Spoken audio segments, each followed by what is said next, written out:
Stop that. Stop that. Stop that. Yeah, I hear him chat to the noise. Move too quick, can't stop for the talking. I hear him chat with the walking. Just too sharp with the prize. White girls let it tell me I'm awesome. Yeah, hot like fire on the pan. If you wanna touch me, please use caution. Cold like 0 degrees. I'm out the cage, gotta let out the beast. Revolutionary, gotta let out the streets. Locked in a cage, I'ma let out the sheets. We came for one man, forget my peace. You take the west, I'll take on the east. I'ma put him in the cage, never let out the. Yeah, I hear him chat to the noise. Move too quick, can't stop for the talking. I hear him chat with the boys. Man so tough, but mans keep walking. Yeah, just too sharp with the prize. White girls, let it tell me I'm awesome. Yeah, hot like fire on the pan. If you wanna touch me, please use caution. Stop that. Stop that. Stop that. What's up, guys? We had a lot of topics gushing down. But before we get started with any of the stuff that's dominating the sports world, I have to start with this. New rule for the fashion industry. Shorts, pants, don't care what the dresses, skirts. If it has pockets, the pockets have to have zippers. I'm sick and tired of sitting down and, oh, there goes my phone. Oh, there goes my wallet. Zippers, zipper me up. Let my belongings be secure. Let me be secure in the knowledge that my AirPods aren't going anywhere. They're going to be right here in my pocket. Because I'm sick and tired. The number I'm talking, the only thing really that holds my stuff is jeans. Jeans are the only clothing that is an open pocket that will not allow you to lose your stuff. Great take. Hello, Amin. Hey, Izzy, how's it going? I'm doing well. How are you? I'm fine. What happened today, in particular, that made you have to start the show with pocket talk? I do have an opinion on this. I have a lot of zippered shorts and zippered pants, for that matter. Not a huge fan. Really? I really only buy them for flag football, and now those are even outlawed. And They outlawed the zipper shorts. Yeah, they can rip the zipper right off. Have you ever put your hand in and out quickly of a shorts or pants with pockets in them? Yes. Just can like cut your hand. But you're zipped up. You're supposed to be zipped up then. That's well, the then point. how can you put your hands in your pockets casually? You Why gotta would look you- smooth No. sometimes, right? This is a you thing, Izzy. I mean, come on, put your hands in your pockets smoothly. I also appreciate me trying to be like inclusive of skirts and shorts for women, but those never have pockets, so you don't have to worry about that. I know. That was 2 years ago. I did that campaign very briefly. I said, hey, let's get the ladies some pockets in their attire. Can we, fashion industry? There you go. Thank you, Lucy, for demonstrating for the video audience. You're Jess welcome. was saying that no women's clothing has pockets, but Lucy's wearing shorts that have pockets. Well, she means like dresses and skirts. They have No, dresses but- that have pockets now. No, But but when still, they they do, don't. do you see how excited women get when they say, look, it has pockets? Thank you, Amin. These are just And fun. they're all small. These are just fun. Put your hands in kind of pockets. They're not really like let me put valuables in these. But pockets. Amin wants his pockets zipped up, so he can't put his hands in his pockets. So then it becomes a whole thing. Once you you've have to unzip your pockets, then put your hands in. And are you protecting things from falling out? Because in that case, you just got your hands in your stuff with a bunch of stuff in your pockets. I would argue, and as we are both warm weather residing people, it is way more important to secure your phone and your AirPods than it is to put your hands in your pockets. The feeling you get, I'm with Amin 100% on this. The feeling you get when you got something in your pocket and you zip it up, I It just does start. feel I can do secure. like this whole hip dance where I'm just like swinging my hips. You can everywhere. ride a roller coaster. Yep. No Check fear. the pro list, 100%. But the other side of it is... I haven't experienced the downside of Yeah, it. have you ever danced and then said, "Hey, let me put my hands in my pockets now"? Well, nope. Now you got to unzip and then you got to do it smoothly. That so seems you don't very clip- specific. Like you just walk down the street and break out in dances, like Flash mob, like we're yeah, doing. what's happening here? It's a Chris You thing. have a point. I don't want pockets because I don't want the option of looking awkward with my hands in my pockets. You know? I have shorts right now that actually are best of both worlds. They have two pockets, but then they also have a zip pocket on the side, as Billy's looking at right now, that I can put something else, like my wallet, my keys, something a little smaller. Bird my phone dogs doesn't have fit. those. Fan But I of got two those. for one. Like the Separate Nike pockets like the with a Nike Tech zipper. Fleece. Nike Tech Fleece has a zipper pocket and then has regular pockets. Why do you buy Yes. shorts with zippers to play flag football? because you're not allowed to have pockets at all, right? Because if you reach for a flag and you accidentally stick a finger in the pocket and pull, it can Rip break your finger. shorts. There have been plenty of incidents of people breaking their fingers, so they allow not my flag. zipping up the pockets. But now they've outlawed those, at least in my league, for a couple of reasons. One, you can get hurt on the actual zipper, and two, there's no proof that you actually zipped up the zipper. You could have it, opened up and then accidentally have the same injury. Now, Izzy, can I present to you a different option? You can't put your hands in your pockets. What about the old thumbs in the waistband right here, like a cowboy?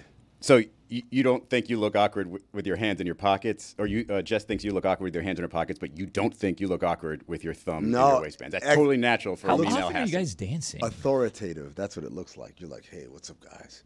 You got your thumbs right in the waistband right here, and then the four fingers are flapped out. That's right usually when I'm like trying to take a picture and I'm awkward. Like I'm standing for a photo. It's like, all right, I'll stand and I'll put my thumb in my pocket. It's just I've ruined many a photo, many a group photo. It's like right here in the waistband. So, Amin, we actually had a pocket-related casualty at the last wedding that Lehman and I went to. Okay. I decided almost, it was really touch and go. I decided I don't want to bring a purse with me. I'm sick and tired of carrying a purse around all night. I'm just going to go in my dress, and that's it. I'm not bringing anything. I thought you were going to say, I'm just going to have Lehman. Well, he does carry around my lip gloss for me, but that's separate. So I didn't have a purse, and Lehman didn't have a purse. And so Lehman put his car key. We drove to the wedding, put the car key in his front suit pocket. Inside? Inside. Okay. Love that pocket. Love that pocket. We go to the wedding. Can't put too much in it, though. This seems True. dangerous because Lee seems like someone that takes off layers when he dances. Well, he didn't. He didn't. We went to the wedding. We went to the reception. We ate the dinner. The DJ comes on. Great DJ. Dancing, having fun. Full jacket dancing, It's 10, Yes, full jacket dancing. Not It's like this wedding? 10:30, 10:45, and we're like, let's go home. Like, that was really fun. We're going to go to bed. We go walk out to the car. The car doesn't automatically unlock. That's weird. What's going on there? Lehman puts his hand in his front pocket. Key is gone. Uh-oh. No key. We go back into the wedding. Tell the staff. We tell everyone there. Did you Irish goodbye on the way out the Yes. first time? We were so excited to go home and not say bye to anyone. We didn't say bye to the bride and groom. I We call just it bounced. an Israeli goodbye now. It was. That's it my was. name, Israel. Oh, I get it. I, Oh, my God. same. This show took a turn.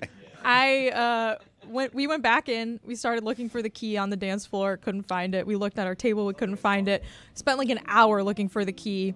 The staff was like, if you wait until the wedding's over at 1 a.m. when we turn the lights on, I'm sure we'll find it. And we looked at each other and we were like, we're not staying. We don't until want to say 1 a.m. goodbye to anybody. So we had to get an Uber home, and we left the car there. We abandoned the car. Really? And the search for the key. At 1:30, someone from the hotel called us and said they found it on the dance floor. It was in the middle of the dance It floor? was somewhere. We never found out where it was, but the key somehow jumped out of his pocket because he had the jacket on while he was dancing. And this was Lehman going it was like a 5 out of 10 dance night. It wasn't even a 10 out of 10. Wow. Well, that would was- explain the jacket being on, because let's go Correct. back to that quickly. Why not take up? Was it a fire jacket? Or, here's my other theory, is Lehman one of those guys, love Lehman, one of those guys that needs the clothes to help enhance the dance moves, right? Like if you're using your jacket. little grab Hold on to the edge of the jacket. Yeah, you see, you can't, So- you're naked with your jacket off. You have to be able to dance. So want a that's jacket off. me. I'm the person that needs the clothes. This wedding was handing out shawls as the little party favor. Some weddings they have the little flip flops for dancing. women. This one they had the shawl. So I was swinging my shawl around and stuff. Lehman doesn't need props. He's just a good dancer, period. But he didn't take the jacket off.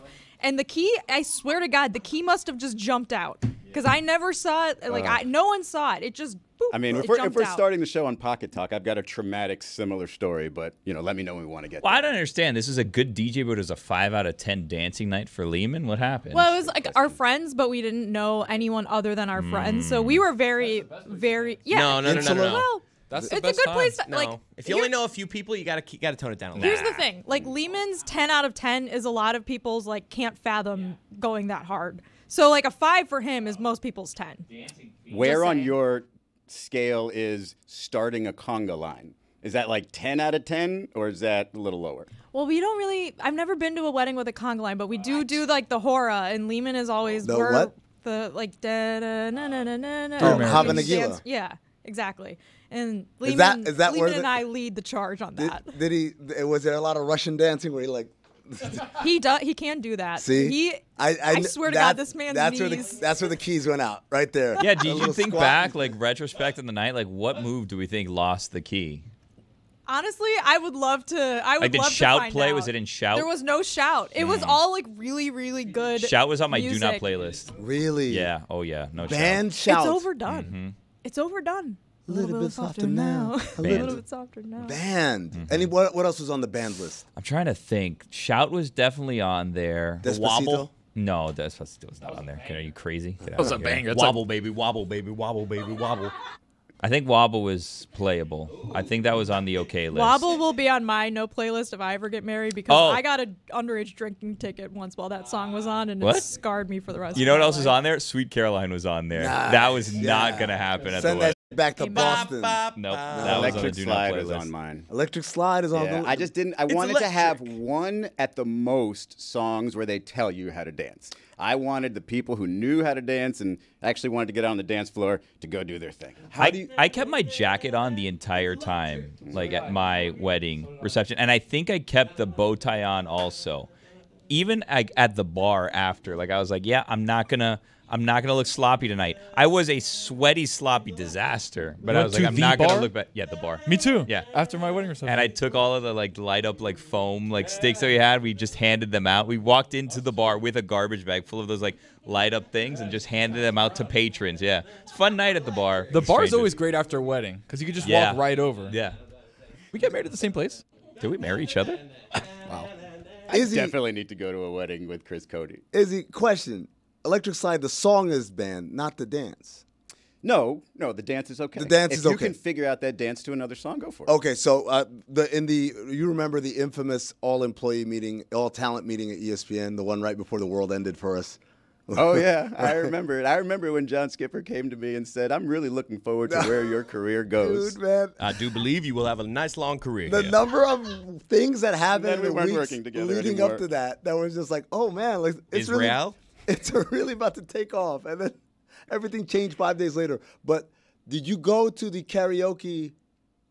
You weren't there? I did not. Oh, I man. did not. It was a legendary night. But I did not. It was a legendary night, man. Look, if Gojo found a way to the black karaoke party, then I'd heard about it. I heard a lot about it. Did not go. But one of the things that happened was for karaoke, I did Cameo Candy and impromptu. The entire bar starts doing the Electric Slide. I've never felt more. It's electric. Oh my God, it was incredible. Dun, dun, dun, We dun, have dun, to dun. have a show field trip to that karaoke room where it's like just 20 people and 4 mics and you just kind of go. You know what I don't like about those places is oftentimes the mic they give you has a stupid ass reverb on it. They don't give you a regular mic. Am I right, Lucy? Very picky you Yes, are. these were very popular in LA, and we used to go all the time. And they do a good job of soundproofing. Like in between songs, you can hear the other room, but it always has that little echo. I don't like the reverb. I want the pure microphone sound. That's why I like karaoke places where it's general public. You got people, and you got to perform to people who don't know you. Yeah, don't assume that I need the microphone to fix my vocals. Yeah. Just let me either perform as well as confidently as I can, Entertain or them. let me bomb and have everybody sort of look the other way, and I can't wait till this song's over. That's the worst feeling, is when you hear your voice for the first time and recognize, ooh, that's not what I remember sounding like. It's the worst part is when you have a song that you think you can do, and you realize you Didn't can't. work. Yeah, it didn't work. That's that way. terrible. What Have was you? this? Oh, sorry. Have you guys ever left a karaoke bar because someone's song choice was so bad? Oh my God. The song choice, Yes. not the song execution. Both. Okay. I've never left because of execution, but I've left because of choice. I've left because of choice. Yes, Someone someone at a karaoke bar we went to decided to play a 10-minute Taylor Swift song. You should never be allowed. Yeah, 10 minutes Sorry all about that. too well. Absolutely miserable. You don't get to hold me hostage for 10 minutes. Purple Rain. Someone's tried to do the same thing. It's like, this song is too long. You can't do that. That's illegal. I have a good karaoke story about Charlotte for Amin. On my 25th birthday, Charlotte and Lehman and Priya and I, all my besties, we went out. My friend Priya. Lehman and I weren't even dating yet. We went out to a karaoke bar, And we were having so much fun, and they came out and they were like, okay, we're starting karaoke. The only rule is no good singers. And we were like, haha, that's great. Like, we all suck at singing. So Charlotte was like, I'm going to go first. And she went up and she sang a Cher song. And like she's very normal at karaoke. It wasn't like particularly terrible, but like she's not average. She's not belting. I was hoping that you were gonna say. Then she said, "I'm terrible," and then she picked up the mic. It sounded like a mixture of Fergie and Jesus. Well, so Charlotte goes up and sings Cher, and we're all like, having a good time. Do you believe in love? No, I think it was Turn Back Time. If I could turn back. Is that a Cher song? If I could turn back time. I don't know. Yes, it is. Okay, it is. Judges. So then Charlie sits down, and the next person goes up and is the greatest singer I've ever heard in my life. And we were like, whoa, okay, we thought there was no good singers here. And then the third person goes up, just kills it, so good. And then we realized we were at karaoke for like off-Broadway singers. Yeah. And so Charlotte went up there and had no idea and just like sang her song to all these professional singers.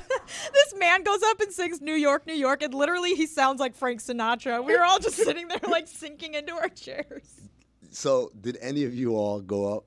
I went up. Okay, I was about to say you guys should have all been like, let's go somewhere else. I went up, and then Charlotte and I went up together again. We were by far the absolute worst singers these people have ever heard. It was so much fun. I've been to karaoke in L.A. off Hollywood Boulevard. Never again. Because it was like everyone who's like looking to get signed. And I'm like, hey, go find a cover band or some shit, man. This here? This is for us. This isn't for you people. I did that one time in LA, and I had the exact same experience, and it happened immediately when I realized, oh, they'll let you do any song. And then I saw a white dude go up, and I heard Snoop Dogg. I heard Gin and Juice come on, and I didn't even remember the lyrics right away. I said, nope, not here for this. I'm out of here. I was really feeling it. Yeah, sorry. Chris It was Chris. today. LeBron re-signed. Back to karaoke. Oh. When I go to karaoke bars, I always get hammered. I get so drunk, and I will go up to every singer after they're done and be like, "You are the best I've ever heard. You should really try to do this professionally." And they're like, "Thank you so much." I'm like, "It was the voice of an angel. You are so amazing." There's one song that, depending on how much I drink, I'm either out of there based on the song choice, or I'm singing it loud as anybody, and it's American Pie, Don McClay. Get out of here if I'm not drunk yet, and you're picking that in a karaoke bar because it's sad, it's depressing, nobody wants to hear that. But get me drunk, I'm yelling louder. I'm getting close to the mic with the guy and trying to sing it just as loud as he does. Have you guys gone to a bar that has a cover band taking requests from the crowd? Right. You know what cover bands hate covering? Freebird by Lynyrd Skynyrd. Oh, so anytime I'm at a place, I'll yell, "Freebird!"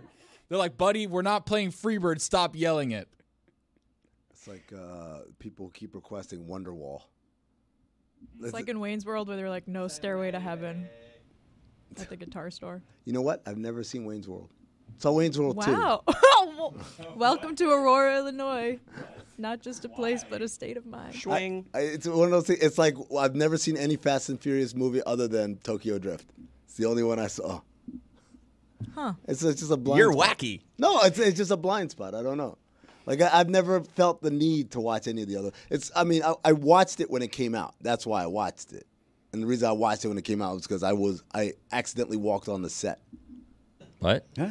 of Tokyo Drift. Yeah, you told you were like in Cleveland. I was for an walking in All-Star game. downtown. No, that was the other Fast and Furious movie. I refused to watch that one. Wait, But, so you were in another Fast and Furious Yes. movie that you refused to watch? I've been Stumbled upon Hold on a two second. Fast and Furious. Were you in Tokyo for Tokyo Drift? shot in downtown Los Angeles. Okay. All right. a Hold SAG on a card? second. Exactly Should. right. I feel like I could say that about most movies. You're an extra in 2 Fast and Furious movies, according to you. Wouldn't call myself an extra because I wasn't on. Both times they yelled at me to get out of the shot. So Well, were you walking through the street? Like maybe Yeah. they're telling you so you don't get hit by a car. no, I was walking down the sidewalk and they're like, "You're in the shot." I'm like, "Shot what?" And I He's was one- wondering why. Hold on a second. So you're walking around and like fake cowboy Brian, whatever his name is, in Fast and Furious Tokyo Drift is there, like the replacement for Paul, whatever his name is. Paul Walker, yeah. Oh, so Jeep. you're walking through and fake Paul Walker is like spitting lines and you're like walking through the shot and like, can you please move? No, it was first of all, it was downtown LA, and they replaced all the street signs with Japanese signs, and I thought that was kind of weird. But I said maybe I'm in Japantown or whatever. So I just kept walking, and then like I don't think it's called Japantown. Little No, it is. Tokyo, whatever. Well, I call him Paul whatever, so. There you go. And then like the cars come around the corner. Rest in power. And they're drifting and stuff. And then like, cut. I'm like, oh. They like get out the shot. I'm like, well, you should have had someone stopping foot traffic. Then again, like 10 years later or however many years later, I'm walking through downtown Cleveland and I saw an NYPD squad car. And I was like, you look at these guys using up taxpayer money to come out to the NBA finals and shit. You guys should be ashamed of yourselves. And then I walk a couple more blocks and it's like a massive pileup. I'm talking about like 14 cars on top of each other. And like there was a NYPD motorcycle at the top and it was on its side and its lights was going. And I'm like, oh my God, this is the worst accident ever. I need to call 911. And I'm like, why isn't it? Have they already come? What's going on? And then someone said, you're in the shot. I'm like, oh, again? So Amin is effectively that guy or girl that you see at every NBA halftime with Mike Breen and Doris Burke right in between them. But you're like, oh, wow, I'm on TV. Look at that as they go by. That's Amin, except the Hollywood version of that. And not knowing that there was a camera. So, like, I'm picking my nose or something. I think that's the one that they just had cars somehow, like, launching out of the size of parking garages. Yes. I can't imagine how traumatic that must have been if you walked by at that moment where cars are just flying out of parking garages. Okay, when we used to work at the Clevelander, I was walking one day from the Clevelander to like Alton Road, and all of a sudden I heard gunshots next to me, and I literally jumped like 10 feet in the air and like ducked. And the Miami police, I jumped. And then I ducked. I was jumped 10 feet in the air while ducking. Alarming. That's impressive. It was terrifying.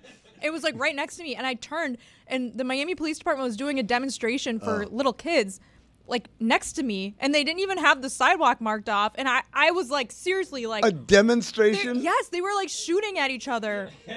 I swear to God, of course, blanks. It was terrifying, and then I was like, what the fuck? And then I realized it was fake, and I was like, why did they not close the sidewalk? It was terrifying. Like it fucked me up for days. I thought you were gonna say Bad Boys like for Life was being filmed. I would like to recreate Jess jumping 10 feet in the air and ducking I was Simone Biles. simultaneously. I was 12 feet in the air, upside down. Like, it scared the shit out of me. It was right next to me. Like an armadillo. It's just one little ball in the sky. Sonic the Hedgehog? Oh, yeah. I mean, what fell out of your pocket? My phone when I sat down. It just literally happened moments before we went on air. You don't have this problem. I am having my keys, the shorts, like these Fabletic shorts that I have, like all the shorts I have nowadays, falling. Like I can't get out of my car without my keys being in my seat. I want you to look at the engraving on my AirPods. Does it say Caitlin Clark and Angel Reese or WNBA All-Stars? No, that's the other one. Close. They're It on the way. says, Izzy, don't lose me. And it has hearts on either side because, of course, the AirPods have feelings. Yes, That's of course. cute. These are the fourth pair of iPods that I have owned. I've lost the case one time. I've lost a left single, one. yeah. I've lost a right one. And then I bought JBLs just because I was like, let me just change my luck. And then I lost the right one of those. And so these came with a lovely message. Every single time it has been from falling out of my pocket. I'll put one in there and put...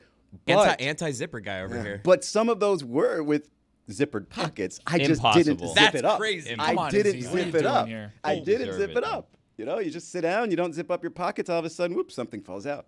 Just put it on a keychain. But And it's then you nice because when I Well, I'm a lose my janitor. keys, I can track my AirPods, and then I find my keys. We're moving away from those, right? Like, aren't we having a movement to go back to like wired headphones? I only I wear see a wired. lot wear of people do wired. that. I- Why? No. Well, not all the time, but like if I'm on a flight, I might, or if I'm just doing something where I don't need to have my phone somewhere else. It's just, I don't know. You it's can just fall easier. asleep without fear of it falling out of your ear. Yeah, but the and losing. radiation. They don't run out of battery. situation, I saw a think, video is that I'm a little Tony, worried about it. you're gonna like. I saw I've this seen video. it. That's why I don't wear them. You've seen radiation? No, I've seen them use like a radiation like monitor, Hey. and they go over the AirPods and like. And I I'm like, saw this "Ugh." video you're gonna like. I saw it as like a chiropractor, a doctor of some sort, and he had a guy and he was stretching his neck while wearing his smartwatch. I'm not gonna say the name so I don't get sued. So he's wearing his smartwatch with an Apple on it, and he starts twisting his neck, and it can only go yay far. And then he takes it off, and the guy's neck almost did a full circle. It moved so much, it went like all the way down here, and it was down by like his chest because he took off the smartwatch. What And does that tell you? He said there was some sort of electromagnetic something on that watch that stops his neck from moving. Tony. And I thought of you immediately. EMFs? Tony, you afraid of radiation? A little bit, yeah. Okay, let me tell you a little story about a guy who was exposed to radiation and became the most powerful being ever. His name is Bruce Banner. Don't talk to me about radiation. Feels like a different kind of radiation. Though. I don't know. It's all radiation. Gamma rays and whatnot. They're all raised. There's radiation. So, Izzy, it was a nice, couple of weeks, maybe a week, where we were here. LeBron's going to take less so they can have that full mid-level and all the trappings under the aprons and everything. And the Lakers are going to be able to do big moves, go get big names, and then everybody signed somewhere else within the first 48 hours. Was that just for Klay Thompson, supposedly? Or was that for anybody? Because he obviously went ahead and took the extension, which is the news you're talking about. Yes. Without taking a discount after discounts. a day or two after Klay Thompson commits to the Mavs. Klay Thompson was one of the names. Jonas Valanciunas was one of the names. And I think the third name was DeMar DeRozan, who's still available, but I guess LeBron said, nah, never mind. What did you guys think of Michael Thompson going on with Frank Isola and saying, hey, don't congratulate me. I wanted Klay to be a Laker. Oh, no, that's the most authentic Michael Thompson. That's how he is. He's always super blunt about things like that, and specifically wanting Klay to be a Laker. Like, as long as he's a Warrior, he's like, it's great, but he's like, I hope when he's done playing for the Warriors, he plays for the Lakers. He's said that for years. I feel like I'd be like, Dad, come on, please, don't do this. Well, you think it's like a distraction? People in Dallas are going to be like, oh, I'd just be like, can you support me like a little bit instead of coming out? I'm going to tell you something. Michael Thompson is very much the immigrant father. It's like 100%. He still treats Klay like Klay's a kid, like his kid, like a child in his house. Klay, if you guys remember this, Izzy? His first couple of years, his salary went to his parents and they gave him allowance. I did not actually know that. Oh man, that was one of my favorite Klay stories. Like at what age? Like his rookie year, at least. Yeah, and he spent 3 years in school? Right? Yeah. So he was 21. He was 21, but he was getting allowance. He is he's the most unique NBA personality outside of like the Dennis Rodmans, just kind of like within a couple of lanes, I think, that I've ever experienced. But it's interesting to me that LeBron, because it was 2010 was the last time he took a discount, right? He said when he left, he's going to take the max forever. He's never taken a discount again. And he was going to do this just for a maybe of a Klay. None of those names that you said, oh, that's going to push them over the top for a championship. So it would have been it was an interesting conversation when I saw it. For LeBron, I guess he felt like those were names that were worth taking the discount for. The discount is a little different. Back in 2010, it was just so they could have enough money to pay, I believe, Mike Miller and Udonis Haslem. Which, again, I could see why he was like, I'm never doing this again. Right. That was Dwayne Wade supposedly convincing them all to do that. This is different, right? This wasn't about having enough money to pay someone. It's about the Lakers being at a payroll where things are not taken away from them, because now the new collective bargaining agreement, the higher you go with your payroll, you begin to lose the ability to do certain things like engaging in any sort of sign and trade. Like, and if you keep going and going, you go to where the Clippers were headed, which is draft picks are frozen. You saw the Knicks having issues, or still having kind of a question mark how that Mikal Bridges deal is going to ultimately get done, because if they accept more money than they put out, then they're going to be hard capped at the first apron. So there's all these things now.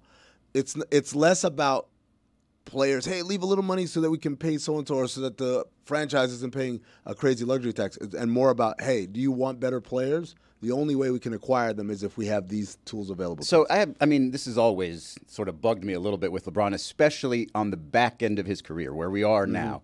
The idea of, if you're going to even suggest I'll take a small discount, why not go all in? And I understand, like, financially, it doesn't make any sense to give up millions, and anybody will tell you it's an idiotic decision. But are you not making more on the back end if you do create a super team, get all this attention again, win another championship, and then, after that, you can probably quantify it different ways, but making that money back. Why not just take a full discount, make a $5 million a year type of deal? I think for players, because the idea is that your window of earning is so finite, and I know LeBron kind of flies in the face of that. Exactly. But for everybody else, it's like, dude, I have this much time to make as much money as possible for the rest of my life, my children's lives, and hopefully my children's lives. But I'm talking about this one guy. This one guy, maybe. But also he feels like he sets a standard, I think. Is it kind of like when Tom Brady was like, oh, what if you just give Tom Brady like $1.2 million or like whatever the league minimum is? But doesn't that mess up with the CBA? The Players Association doesn't like it for sure. They're like, your best player's taking nothing. Yeah, but it's different in basketball, because in football, if the best quarterback in the league signs at a number, that's the standard, right? Whereas in basketball, we have an actual maximum salary. So just because LeBron takes less than max doesn't mean anyone else has the negotiation privilege to say, okay, LeBron sort of set his own precedent in so many different things, right? The homegrown guy, he just won his championships elsewhere and came back and now doing it with a third team, right? Nobody ever did that. Nobody did like the big three thing the way he did it in particular. Nobody did hey, I'm now playing with my son. Nobody's manipulated the NBA for his benefit more than anybody than LeBron James. And so you are the unique one. You are the one whose earning potential is never going to end. It's not going to end after your playing career is over. You're the only one who's in that conversation with Michael Jordan where another championship might do it for you. Another two, if you're really good with this, might absolutely do it for you. You are the only, like maybe Victor Wembanyama in 15 years might be able to pull off something like this and justify it, but LeBron would be the only person where even if I'm the Players Association, I'm just like, you know what? That's a good move. I'm not mad at that. Technically, Tim Duncan did it in San Antonio. Dirk did it in Dallas. Kevin Garnett did it in Boston. But those were all, well, I guess he's old too. They were all in this stage. So I don't know. And also, I think that was more about keeping their own guys and getting fresh guys, which is what LeBron was trying to do. One of the guys that has been linked, obviously, is DeMar DeRozan, who is an L.A. native. But DeMar DeRozan has other ties. Chris, do you want to bring us up to date? Barry Jackson in these streets saying the Heat are interested and that DeMar has interest. I mean, it's a nice fit, man. Again, what we talked about yesterday, Izzy, was the idea that Miami, for whatever they've achieved over the last few years, the one constant is they've been awful offensively. In the half court, awful offensively overall. They just don't generate points easily because they don't have a guy that, if you guys remember 2 years ago when I said Boston is clearly more talented than Miami. Miami just has to win by execution. And Will Manso and the rest of the rabble-rousers on the internet said, what? How can you say they're more talented? I said, dude, because they can run their plays, mess up their plays, and still have a guy say, I got it. And you can't. Miami does not have that. And so DeMar DeRozan kind of provides something like that, no? He also plays. Is that interest? Is that important? I'm saying, like, Jimmy misses games. DeMar, I believe, played like 70-something games last year. I think that those two things, like a bucket getter and just being there, I think it's a perfect fit. Don't you think they fill kind of the same role, Jimmy and DeMar, when they're kind of on the floor at the same time? You don't want a guy who is going to be a lead scorer for you, also do the exact same things that your other lead scorer does? So a couple things on that front to me. And it's funny because I'm making this comparison to like a Tyler Hero. Because when Tyler lines up against somebody, you're like, man, I hope this works out. When DeMar does it, I just look at the defender because that defender's in hell. It is so difficult to defend that guy in the mid-range. It is way different than a defender looks at Jimmy Butler, maybe not Drew Holiday. Jimmy Butler, when he's lining you up, he's like, oh, if I play good defense, I'm probably going to stop this guy. Maybe he'll get a phantom call. DeMar is so skilled in the individual, in the one-on-one, in the mid-range, at drawing fouls. He's the type of guy that puts 10 eyes on the ball at all times, and then if he makes the right pass. I actually think, and this is not just because he shot 41% from three last year, Jimmy Butler, I think you can give him more responsibilities in the half court, DeMar DeRozan, and let Jimmy play off the ball. Because, there's a lot of people saying they're kind of very similar, yada, yada, like Tony just said. But I do believe that if you give DeMar the responsibilities on the Heat in the half court set, way more potential for success per play than with Jimmy. I think I agree. And by the way, Jimmy, this is what Jimmy wants. He doesn't want to have the ball in his hand. He's even in the 60 some odd games that he plays. How many games do we see where it's like Jimmy's doing this thing to start the game, and it's like, oh, they're losing. Jimmy, you need to save. It's like, fine. And then he goes and he gets like 6 fouls in a row and gets to the free throw line and saves the day, or sometimes doesn't. And so, to me, if anything, he should welcome the lift of the burden off 100%. Of all that by having someone who comes in there. And DeMar's like, he's not, sometimes you get a guy who does those things skill-wise and production-wise, but it's kind of a son of a bitch in his attitude. DeMar's a nice guy, man. He's a great teammate. Everyone loves playing with him. Everyone respects Drake him. thinks that. Who? Drake. Are they on the outs right now? I mean, he was at the Kendrick thing. Hey, man, look, let me tell you something. That dude, you know where DeMar's from? He's from the thick of it. From L.A. Not just L.A. He's like the thick of that stuff. Yeah, There's Drake wasn't surprised to see him there. no way. Look, if I was Because Drake, the internet was like, oh, he's boys with Drake. dude, if I was Drake, I would have picked up the phone like, yeah, you need to be at that concert, man. Like, Westbrook was the one who was more surprising. really? I mean, He's from the thick DeMar of it, DeRozan too. is name checked in the song. Like, of course he had to be there. But Russell Westbrook, I think, well, no, I think these guys are very LA guys, though. They're very LA guys, right? From quote unquote the thick of it. I also don't see a lot of Westbrook Drake connection, right? I see the DeRozan connection, but the Westbrook Drake one, I just see don't know. Westbrook Taylor Swift connections, really. Yeah. Well, I mean, look, this is when Taylor Swift comes out with a West Coast anthem, maybe Russ will be there to lead the charge as well. Did you see KD with Drake in the picture with the hookah? No, but like that could have been from anywhere at any time. I think it's KD, very current. Drake There it with is a right hookah. there. I'm glad you asked this question because I, follow Drake. I follow all these guys, celebrities on Instagram. And I go to the comments on Drake's posts a lot because I'm just like, wow, the haters must be going crazy. They filter. There's only certain comments that are allowed. So when you go on Drake's comments, it's just a bunch of slurping and glazing. Like, it's absolutely nothing but positive comments. And I'm just like, wouldn't somebody give him for that? Like, why are you so thin-skinned that you don't even just allow the comments to be open? Well, when you have the wherewithal to have someone whose job it is to curate the comment section, like they just sit there all day long. Oh, new comment. Oh, nope, that's got to go. Like, I go to Dwayne Wade's posts whenever he posts something with his daughter, and it's just living hell in the comments. What? He needs that filter. He needs Drake's person to come change his comments. Drake needs to just go ahead and deal with the hatred. Can we get that filter too? Does I don't it extend to Reddit? Do you guys do this? I don't really look at comments a lot of things. I'm not a big comment looker. Other people's comments? Yeah. No, you know what? Some of the funniest things. you see in the Exactly. comments. This is my algorithm. God bless it. It knows what I'm here for.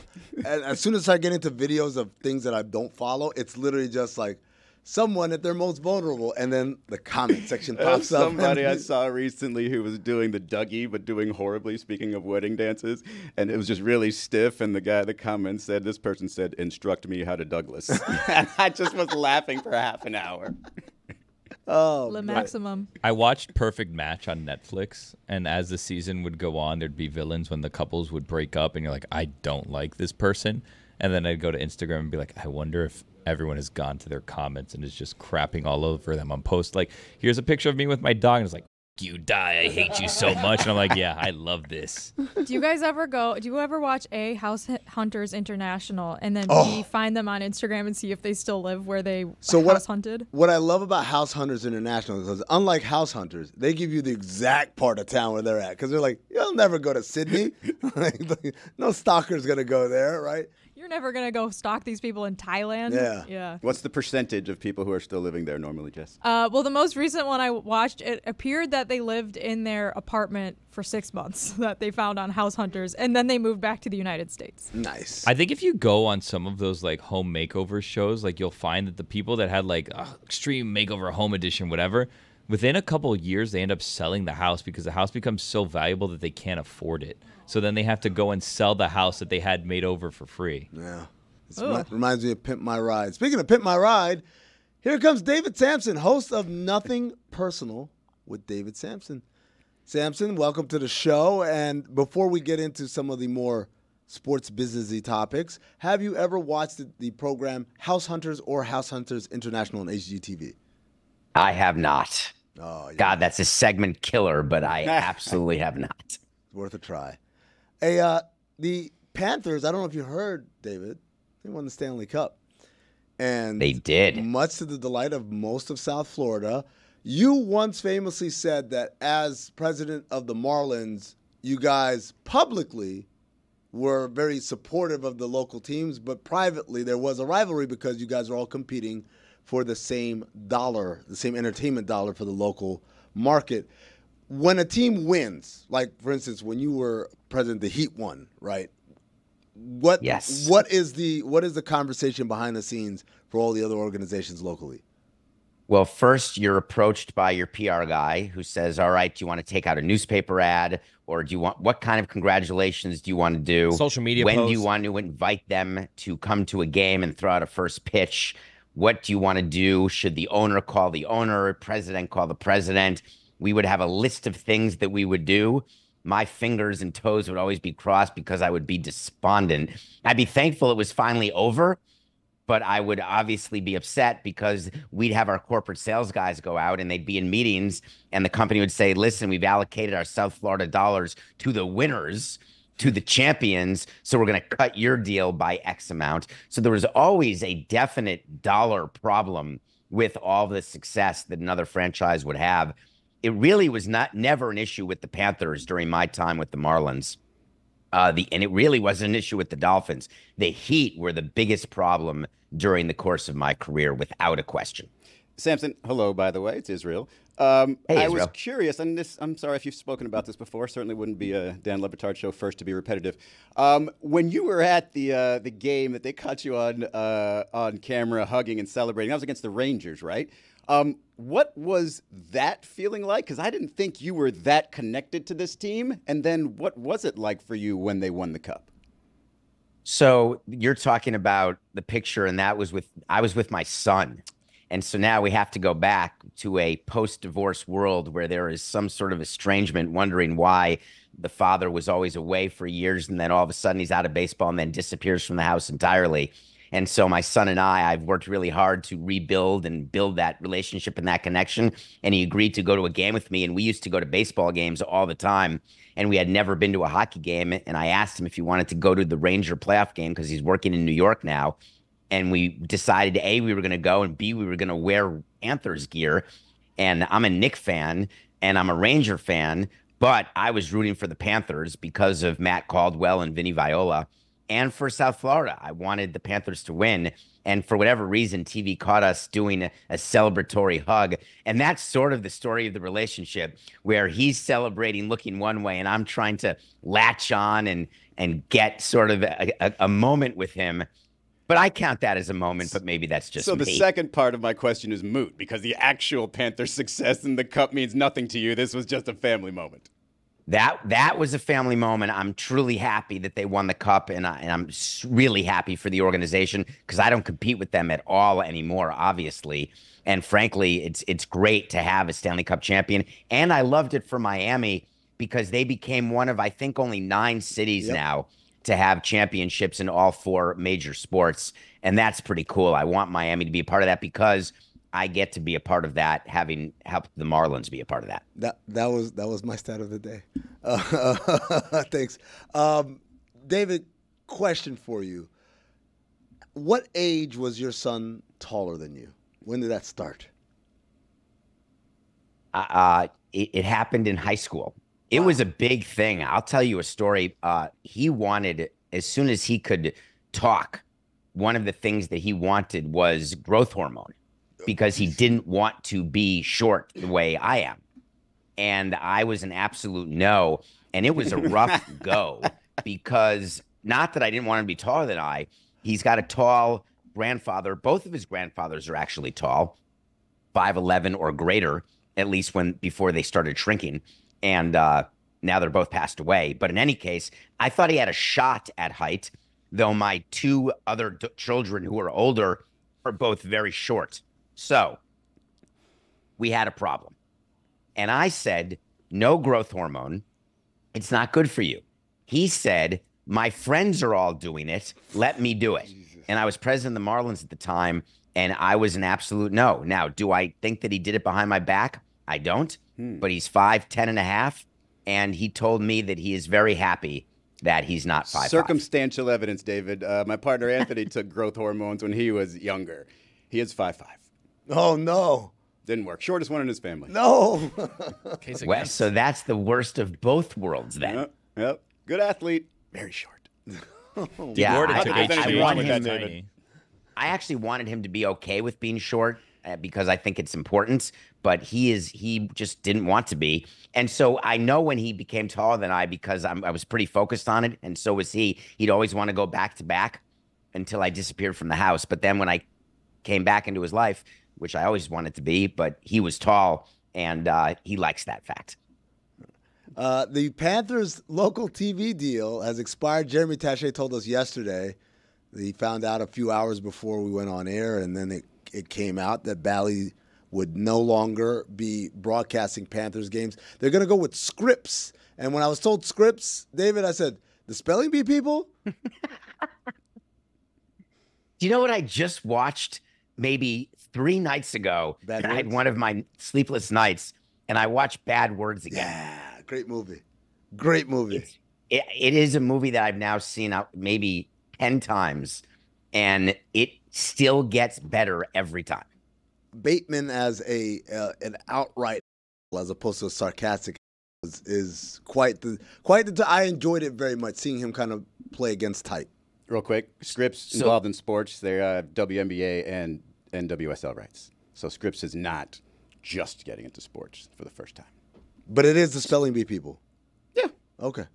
So let me be clear about something, and I covered this on this morning's Nothing Personal, but here we go. The deal that the Panthers just did, they're only doing because they can't get money from a stone. Bally's is bankrupt. In the Panthers' mind, their deal was so small to begin with that they felt that they could have a PR strategy where they say, we're bringing the game to you. There's such great demand. We just won a Stanley Cup. We are going to reward this community with over-the-air rabbit antenna games. Meanwhile, as an owner of a team, you are despondent beyond repair that you have to go over the air. If the fan base were greater and bigger, and I'm not sullying the fan base at all, but if they thought for 1 minute that there would be enough subscribers who would pay monthly on a streaming app, that's the direction the Panthers would have gone. But what teams are doing is they're saying, no, we're going to go over the air as a gift to all of you to broaden our reach and exposure. It's all poppycock. They want the revenue. They want the money. And there was no money in that Bally's deal. So they're taking the rights back. But in order for the Panthers to thrive, they've got to find a way to monetize their broadcast. And Scripps ain't it. The Phoenix Suns did the same thing. They said, hey, as soon as the new ownership group came in, hey, you know what, first thing we're doing? We're giving the games for free over the air. And I said, that's because you don't have a TV deal. That's not correct. That's not out of magnanimity. NBA free agency is going, David. What do you find, what's tickled your fancy the most? For me, it's been LeBron announcing he'd take less than max to give the Lakers the opportunity to go out and get names. And then they didn't get anybody and said, you know what, never mind, I'll just take the max. The whole thing was so choreographed. That broke live during my show this morning that he signed that deal. And I got to react live. And so now I've had about an hour to think about it. And it's even more Machiavellian than I was able to communicate. This was so scripted, speaking of scripts. Drafting Bronny, giving him a roster spot, a multi-year deal, then LeBron signing. It all had to happen in that order. And then for J.J. Redick to deny and to actually say, hey, Bronny is what case study number 1 of our player development. He is here because he deserves to be here. It's such horse hockey that it made me laugh. Why couldn't they have just been honest? Say, you know what? This is damn cool. A father and a son. There's no way Bronny would be on this team, but we wanted to give this to LeBron because he deserves it. It's so amazing that he has this opportunity and that he's still a productive player at his age. And so we let him choose the coach, we let him choose the draft pick, and we let him choose the contract. If I'm an executive in that situation, I'm cringing. I'm like, JJ, you are now saying he's earned this, meaning he deserves the spot, meaning if you don't play him, there's going to be a question mark here, or they're going to say that we made the wrong choice. That's a terrible choice for JJ to go with. I couldn't imagine how bad the PR strategy was during that press conference. It's like they didn't expect to have to answer. It's like Bronny did not embrace the reality. So he was somehow coached to say, oh, this has nothing to do with my dad. It's a silly way to go.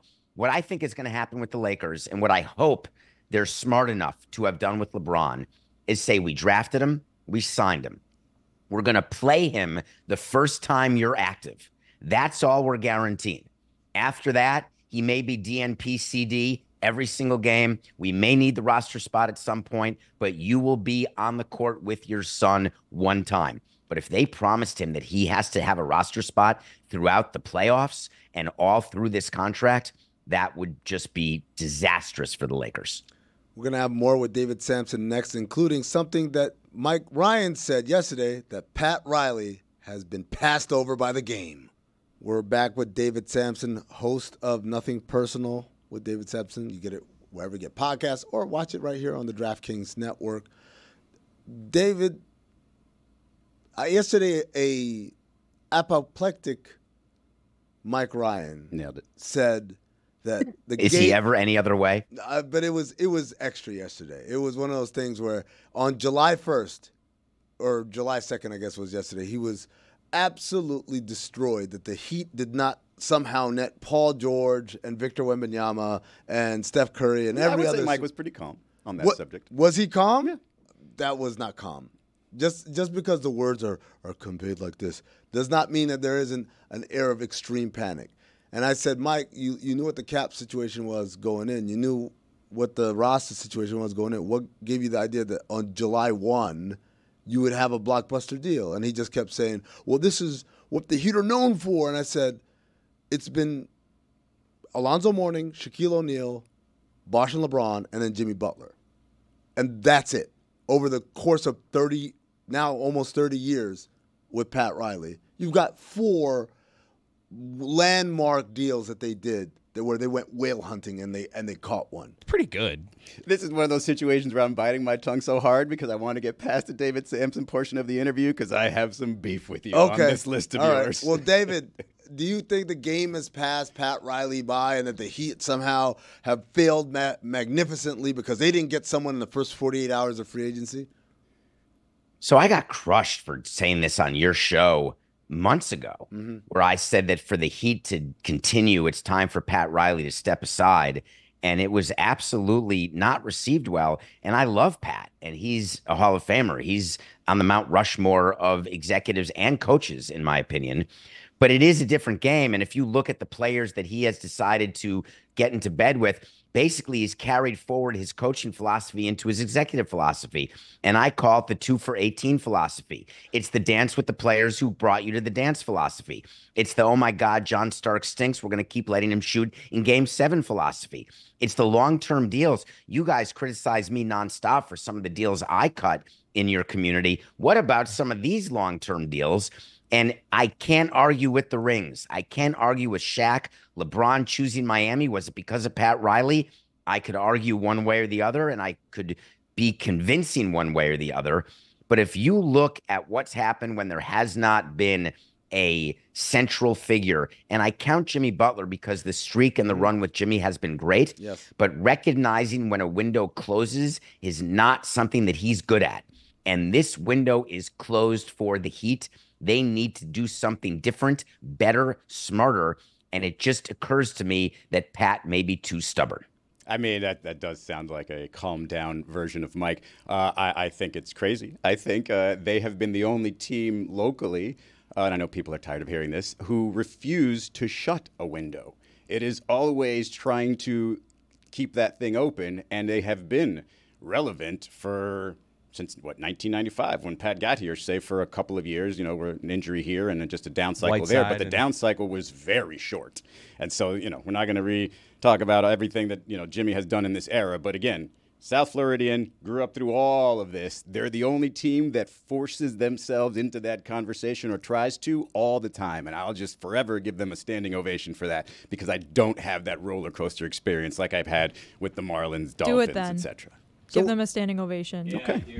Right for the now. rest of time, or because I can. You said you would. Yeah. You and Riley, I love you, man. You've done great. The camera's over there.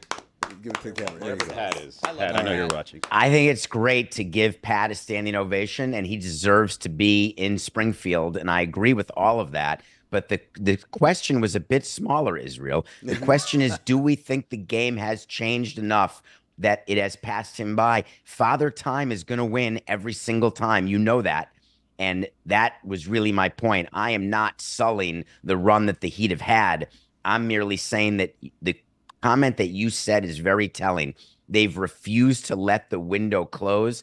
That's not the sign of a good executive. A good executive knows when to close the window and gets it open as quickly as possible. And that's the difference. Those windows have resulted in 3 championships and many more finals runs. So I'm good with that philosophy based on the results in the town that I live in for my life. And also, I would add, like, this team isn't a horrible train wreck. I mean, this is still an elite defense every single year.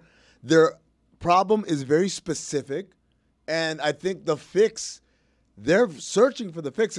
To me, passing them by is them going after the wrong guys, going after guys that, this guy should be good. And it's like, no, that guy clearly isn't the answer. They went after Damian Lillard. They didn't get him. They went after Donovan Mitchell. It looks like they're not going to get him for the time being. Like, these are guys that I think are good selections. It's just, David, you know this as well as anyone. I can say, let me try and get this guy, but until I get an agreement going with the other side that owns his rights, there's not much I can do. Yeah, I don't like when we are Monday morning quarterbacks, and that's what our industry is, where it's funny. One part of it is the insiders who try to scoop everybody. The other side are the critiquers who, once deals are done, they start talking about it. When you're actually doing the deals, it's not like it's portrayed in the media. And I mean, this must frustrate you to no end, because you're my comp for someone who's done deals and then also gets paid to talk about the people who are doing the deals. And I think you'll agree there is a Grand Canyon-sized difference between the way things actually happen and the way the majority of the media describes them and fans describe them as happening. Yeah, I think a big thing is I look for mismanagement, right? So we talked about the Lakers in the last segment. We're talking about the Heat here. And you could see the Lakers have mismanagement. They're doing, they could say, we wanted to get Klay Thompson, but he just said no or whatever. But along the way, they're doing these steps where it's like, that's not how you do that. And because you make this mistake that you think is just a throwaway thing, it accumulates, it builds up, and now you're where you find yourself. Whereas with the Heat, I think they make, by and large, the right decisions. It's just, at some point, you're waiting for a shoe to drop that you have no control over. Let me add this, if I can, David, to the idea that this strategy doesn't work, that it's not a good, front office strategy. And it's the only sport, the only team that I have ever paid a monthly subscription service to watch was for the Miami Heat. And it was a couple years ago when they weren't even supposed to be that good. Why? Because year after year after year after year, they've convinced me that they were going to try to be good, and that sold me. I want to watch them. They are in my heart, if you will. None of these other teams have that anymore. Dolphins had that for a little while when I was growing up. Gone. Panthers never had it. It's getting there now. And Marlins, I'm sorry, never had it. It was too obvious of a just getting rid of everybody as soon as the championships were won. So Heat, the only person I would pay for. If the Panthers are doing this for long enough and are good long enough, you know what? They are people who are going to pay for their monthly subscription too. Yeah, I don't want to relitigate, but Israel, I would actually hope that you would acknowledge that it was 2006, 3 years later, we got rid of everybody, not immediately. Sorry. Well, the franchise, not just you doing it, but the it's franchise okay. in general. I just wanted to sometimes I have to remind myself because we get lopped in with Huizinga.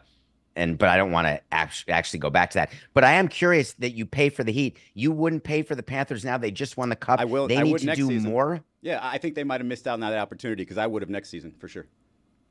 So it's interesting because their choice has to be because they, in their mind, do not feel that it's real enough. And if you look at the ratings, and I know that when I used to, it's not nice of me, but we used to call the Panthers hashtag. Because that was the audience on Bally's. It used to be Fox Sports Florida, but that was the number. It was Heat, Marlins, and hashtag. And what the Panthers have done is they changed their whole organization. They have committed on the ice. They have done something that is incredible that ended in a Stanley Cup. My view is you've got to take it out for a ride. And they gave up so quickly, and I get it because you panic when you see what's happening with your... How quick can they turn that switch? I mean, obviously now it's too late. They already announced, but how quick could they have turned that switch? You can develop it with Gary Bettman, and with the streaming service, you can have your own streaming service the way the Yankees did with Yes Network. I don't know why there's a thumb up right now. Did I do that? No, So you can do that. Sorry, that's not even fun for the audio people.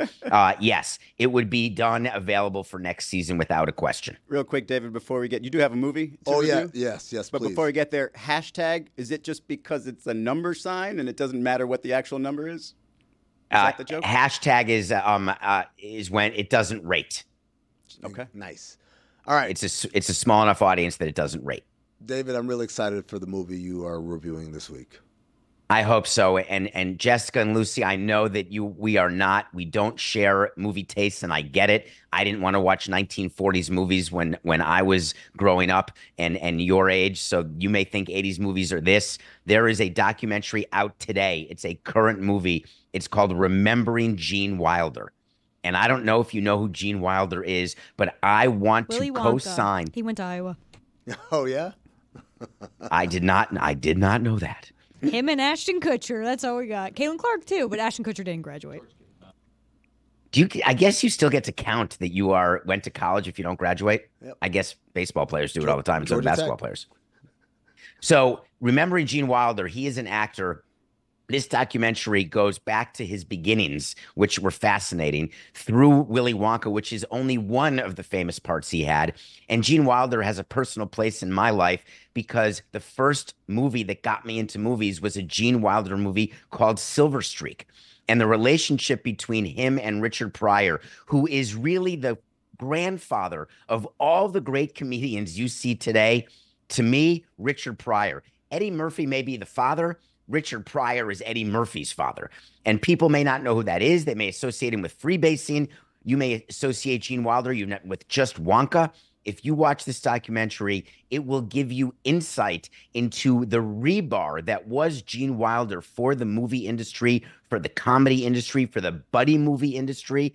So I would ask, and I don't ask a lot, if you're willing, please watch Remembering Gene Wilder. I watched it. It's incredible. And Really? and I did not know that he passed away from Alzheimer's. And so even that storytelling about how the end came about for him kind of moved me. And I'm a guy who doesn't get moved very easily. So it is definitely worth your time, even if all you've ever seen of him was Willy Wonka. It's incredible. It's a great piece of documentary. David, thanks a lot. Nothing Personal with David Samson. Check him out wherever you get podcasts. Yo, Izzy actually asked me a really good question before the mics went on. These images that are behind you guys, is that new or has this been a thing before? Because I Having have some fun with the video department. We're trying. I new endorse things. these because every time I look back, normally I just kind of look at you guys to see which one's engaging. Now I get to see from left to right, dancing Chris Cote. In the middle, dancing Greg Cote. On the right, another dancing and then disappearing Chris Cote. It elevator, here is it the comes. Yep, see you later. happiest that room has ever been, just on a loop. Well, it'd be And- odd if they had behind us just us in our phones. Well, 30 yeah, seconds. yeah, no, that's true. But Yeah. just the fact that it is, three Cotes, I guess technically two Cotes, right behind you doing everything to liven up the room, I think it's absolutely perfect. Shout out video team. We got to add Chris doing the electric slide in Yeah. the last It's segment electric. to the montage. Na-na-na-na. I'm with you. We had like someone cut like a little sizzle of like the last 3 years of like show moments for a meeting we had recently, and I enjoyed it. It was like, oh wow, look at that fun time. Look at that fun time. We have done some stuff. Was there a clip of Chris answering his phone? Because I am still shocked that is a possibility. Oh, my foot. Yeah, I answering did that your for foot phone. Mystery Crate, actually. Check out Mystery Crate this week if you want to see Wow. me answer my Bringing phone. it back. with your foot. Yeah. I do that all the Oh time. my God. But Not pick up your cell phone with your foot, but put your foot to your ear. Wait, like what it do is you your do? phone. As if it were a Oh. phone, yes. That flexibility is I you're, was you're either born with that or staggered. you're not. Chris, show him. Answer the phone, please, I don't Chris. hear a ring. I mean, there's no phone ring. Ring, ring. Wait, so No, your it's a foot Spanish is your phone. phone? Look at that. Look at That's that. insane. My Oh yeah, hip we've done does that before. not on do Mystery that. Crate. I got you. Real mystery. We all Crate have heads weird know. weird talents. You answer a phone with your foot? Yeah, like Like you take grab your big phone toe with and your you foot? hit the green button. See, Lucy knows what I'm But you talking don't about. grab it with your Yeah, foot. you grab it with your in between your This big is why you toe don't and your touch tall other people's toe, phones. Wait, and then you pick it up what? and you put it. Hold on a against second. your Both ear. of you do this? Yeah, you just. And you're use not the foot girl. I feel like Lucy was just supporting a friend. No. You So if like my phone is like, let's say I'm painting my nails, my phone's out of reach, someone calls, and I can, swipe or press the green button. I press it, and then I can press speaker. With what? Big toe. Okay. Yeah, big toe. Also, like the remote. Or I could do my like the ball of my foot. No foot. The remote when you're changing the volume. Yeah, Change I the can do volume. that. So I'm never touching your remote control With either your when I go to foot? your house. Okay. Clean. I don't do it often. I had a barefoot flyer the other day, and I was like, I thought we were done with these. Because, like, you see those videos of, like, the people. Remember when, like, airplanes, I guess, just don't have screens behind their seats anymore, at least not the airplanes I can afford. So, like, they had those, and then you'd see the videos of people, like, swiping with their toes, and you're like, okay, I'm never touching that again. And then they got rid of those screens, at least on the planes I go on. There's no screens anymore. And then I just saw, like, a person just, like, barefoot, like, with their foot, like, on the person in front of their, like, leaning against the back of the armrest. It's not like they wouldn't touching them because it wasn't that far, but it was just like, why are we still doing this whole barefoot thing? Like on airplanes, touching everything. Like, just like your foot might be gross, right? But like also the chair is gross. Like, why do you want your possibly clean foot touching this nasty ass seat? I never go barefoot on flights, never even wore sandals, always have socks on my feet. But I don't get appalled by it the way some people do. I'm gonna defend these people. I don't do it. I don't like if I see someone with sandals, like I'm just like Not but sandals, barefoot shoes touching the rug. off. No, The son of shoes the great off. toe does not pay attention to other people's feet. I just don't look at it and get that disgusted. Obviously, if someone's swiping like the screen with their foot, that would be disgusting. But I want to defend foot people. I'm gonna tell you why the sandal people are on the list. Right, number one is most of them don't have TSA pre-check, meaning you went through security barefoot through this gross-ass airport where billions of people walk through every single hour. Like, that's gross, right? That's number one. Then they get on the plane and they just kick their feet up and touch things that are basically touched by hands, right? My hands touch these armrests, man. My hands touch the tray in Who's front putting of me. their foot on the armrest? Plenty The of person people. on the plane. That's Plenty what of I'm trying to people. tell you. Plenty of people. A lot All of right. people. I won't defend those people. I recently had a foot situation that I feel like maybe Jess and Lucy can relate to, but here we go. So you know how they have those little masks and stuff that they have at like Ulta or Sephora, right? You could do a little day, 15-minute. Well, they have those things for your feet, right? So you could just put your feet in a little pouch, and all of a sudden there's a bunch of liquid in there. You leave it in there for an hour, boom, it's supposed to do something to your feet, right? They're not What's very this expensive. I assumption buy that them we're all the not time. foot masking over here, by the Are you? way? I fast. Are you putting a face mask on? I face mask sometimes. I like the ones that dry that you peel off, and then like here's the gross part. I like to see the blackheads get pulled out. Like I like to see like the stalactites and stalagmites Yes, on my old I watched removed those face videos mask. on Oh, I TikTok. love You're 'em. never gonna like to see what I experienced because I did one of these before. It was a foot thing, right? And turns out it was fine. It was like a moisturizing thing. This one was more of a peel thing. Yes, Lucy. It lasts for days, I didn't too. read that on the thing. And so I'm done, whatever. I'm like, oh, my feet look normal. 2 days later, I looked down and it looked like I had a flesh-eating disease because all my foot skin was coming off of my feet. I looked in the mirror with my foot like that, and the entire bottom of my foot was about sure to you come can't off. answer the phone? Was it? Told you. Ring, Is it ring, called baby ring, foot? ring. Can we It's put it on supposed to be speaker, like please? an exfoliating thing. It's like it was a baby foot. It's like a multi-day foot mask. But it was It peels 6 off your full whole foot. days. I've never done it. it, was but- insane. I thought it was going to keep going up, and then all of it's a like sudden a I'd chemical be peeling peel off for your foot. They didn't warn you on a week from now, your foot's going to be gross. And I had a pedicure planned, scheduled, and I almost canceled it because I was embarrassed. And she went in there. She's like, "No, people do this all the time. They come in the phase where you were, where it was just about to come off, and they're like, ew, that's gross." At least I came in at the back end of the phase. What? But right now, if you were to touch my foot, baby soft Do skin. it. Touch it. Amazing. Confirm you want that. to? I'll touch Ooh, it. I kind of want to Confirm touch it. it. Come over here, Chris. Touch his I foot. was just doing a thing. No, not. Chris, No. you just You'll said do you it. weren't Ooh, I'm grossed wearing out good by socks feet. today. Touch it.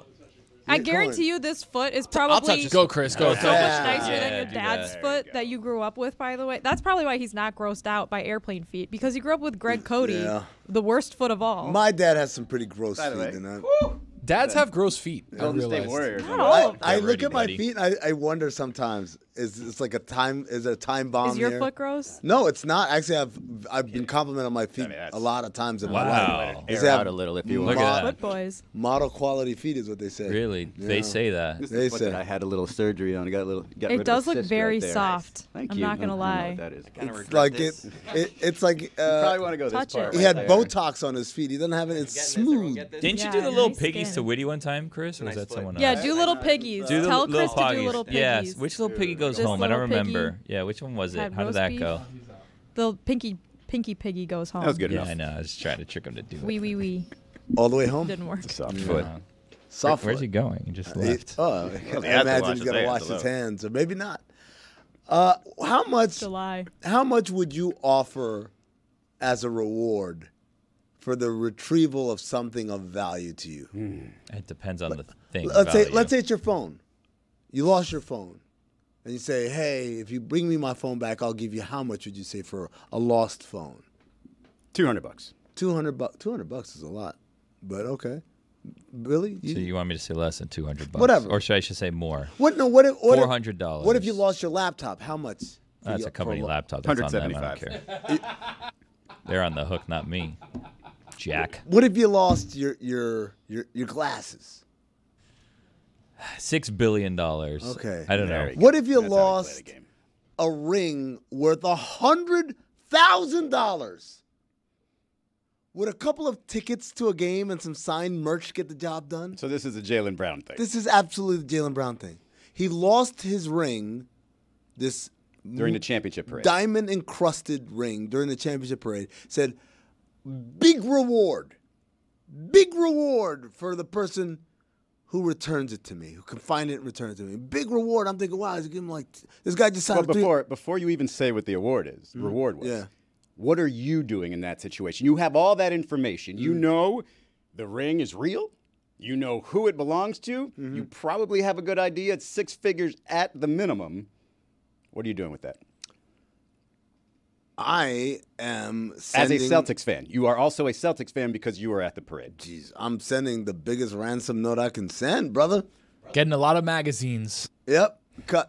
You have 24 hours. So you I gotta- thought we were talking about other magazines. I'm like, I What's going didn't know on where he was here? going there, but now he's writing Magazines, a lot of ransom letter. magazines. Got You're it. getting clippings from the magazines, Heard. guys. So you Come can on, write 20 the CB. ransom note. Already Yeah, come wasting money that you don't even have yet from Oh, that ring. buddy, I got money. It's kind of like when people catch like home run balls that the team wants to give to the Yeah. player, the team wants back, and they're like, "Oh, how about we give you a free hot dog?" This to me is the easiest answer. Like people talk about bags of money, what could be illegal, what this, and I know it can be illegal if you actually know that it belongs to somebody else. I'm gonna play dumb. I'm going to multiple pawn shops actually. Pawn shop. I'm going to play gotta dumb. skip And if town, one of though. them says, "Hey, didn't Jaylen Brown lose this ring?" I'd be like, "I don't know what the hell you're talking about. Give me my ring. I'm getting out of here until I get the price that I want. I'm getting that money." And then I'm going to snip all those little magazine letters and write him a letter and say, "Hey, I think your ring is at this pawn shop." And that's it. I get my Criminal money. mastermind. he That's gets- crazy behavior. What are you talking about? There are people who would take bags of money and just go home with it. Why wouldn't Yeah. you take the ring? Why wouldn't? Why are they going to snitch on where you sold it? Yeah, the poor pawn guy. What are you doing that for? What do you mean? He's making money. Jaylen Brown's going to buy it back from him. You have to go to a really unethical pawn guy though, because some of them Those are hard wouldn't to find. buy that sort of thing That- if they knew it belonged to An someone. unethical pawn shop owner. I don't think those exist. You're right. Don't go to the Pawn Stars; they're very ethical. Okay, so at the very least, like if I'm thinking I can get $100K for that ring, I don't care whose it is. I'm going to do it. He probably has a bunch of rings, or he can buy it back, or he can give the pawn shop owner the prize. What was the prize? I mean, The prize was some tickets to Celtics games and some signed merch. And I was just like, dude, I'm not saying that, look, if I found it, I wouldn't ask for $100 grand because it's worth $100 grand. Like, you can't ask for what the thing is worth because at that point, it's like, I'll just buy a new one. oh, I'm not going to ask Jaylen Brown, but I'm going to ask somebody else for what it's worth. But if he came and said $10,000 reward, I'm like, okay. Like, then I get to be a hero. Like, okay, I found Jaylen Brown's ring and I got a little cash to say something about it. But like, an autographed jersey and Nonsense. tickets to a game? Yeah, even it's got to be at least a quarter. Dude, of what that means the thing is literally worth. he's not spending any money. Right. The tickets are comp. The jersey, I get it from the equipment manager and sign it. You're literally not willing to pay $1. Also, out of pocket. another element: highest paid player in the league. Another thing to think about. How about this? How about you take the ring, you go to a jeweler, and you go, hey, look, let's create one, but a fake one that looks just like it. He's not going to know the difference. Bit much. Okay, then we go split half and half. You can sell this thing on the down low on the black market. We split the money.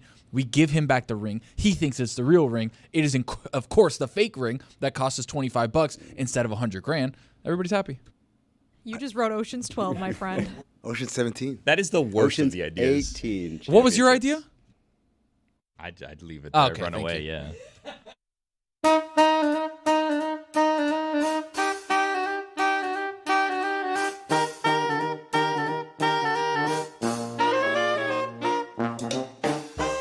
That's right.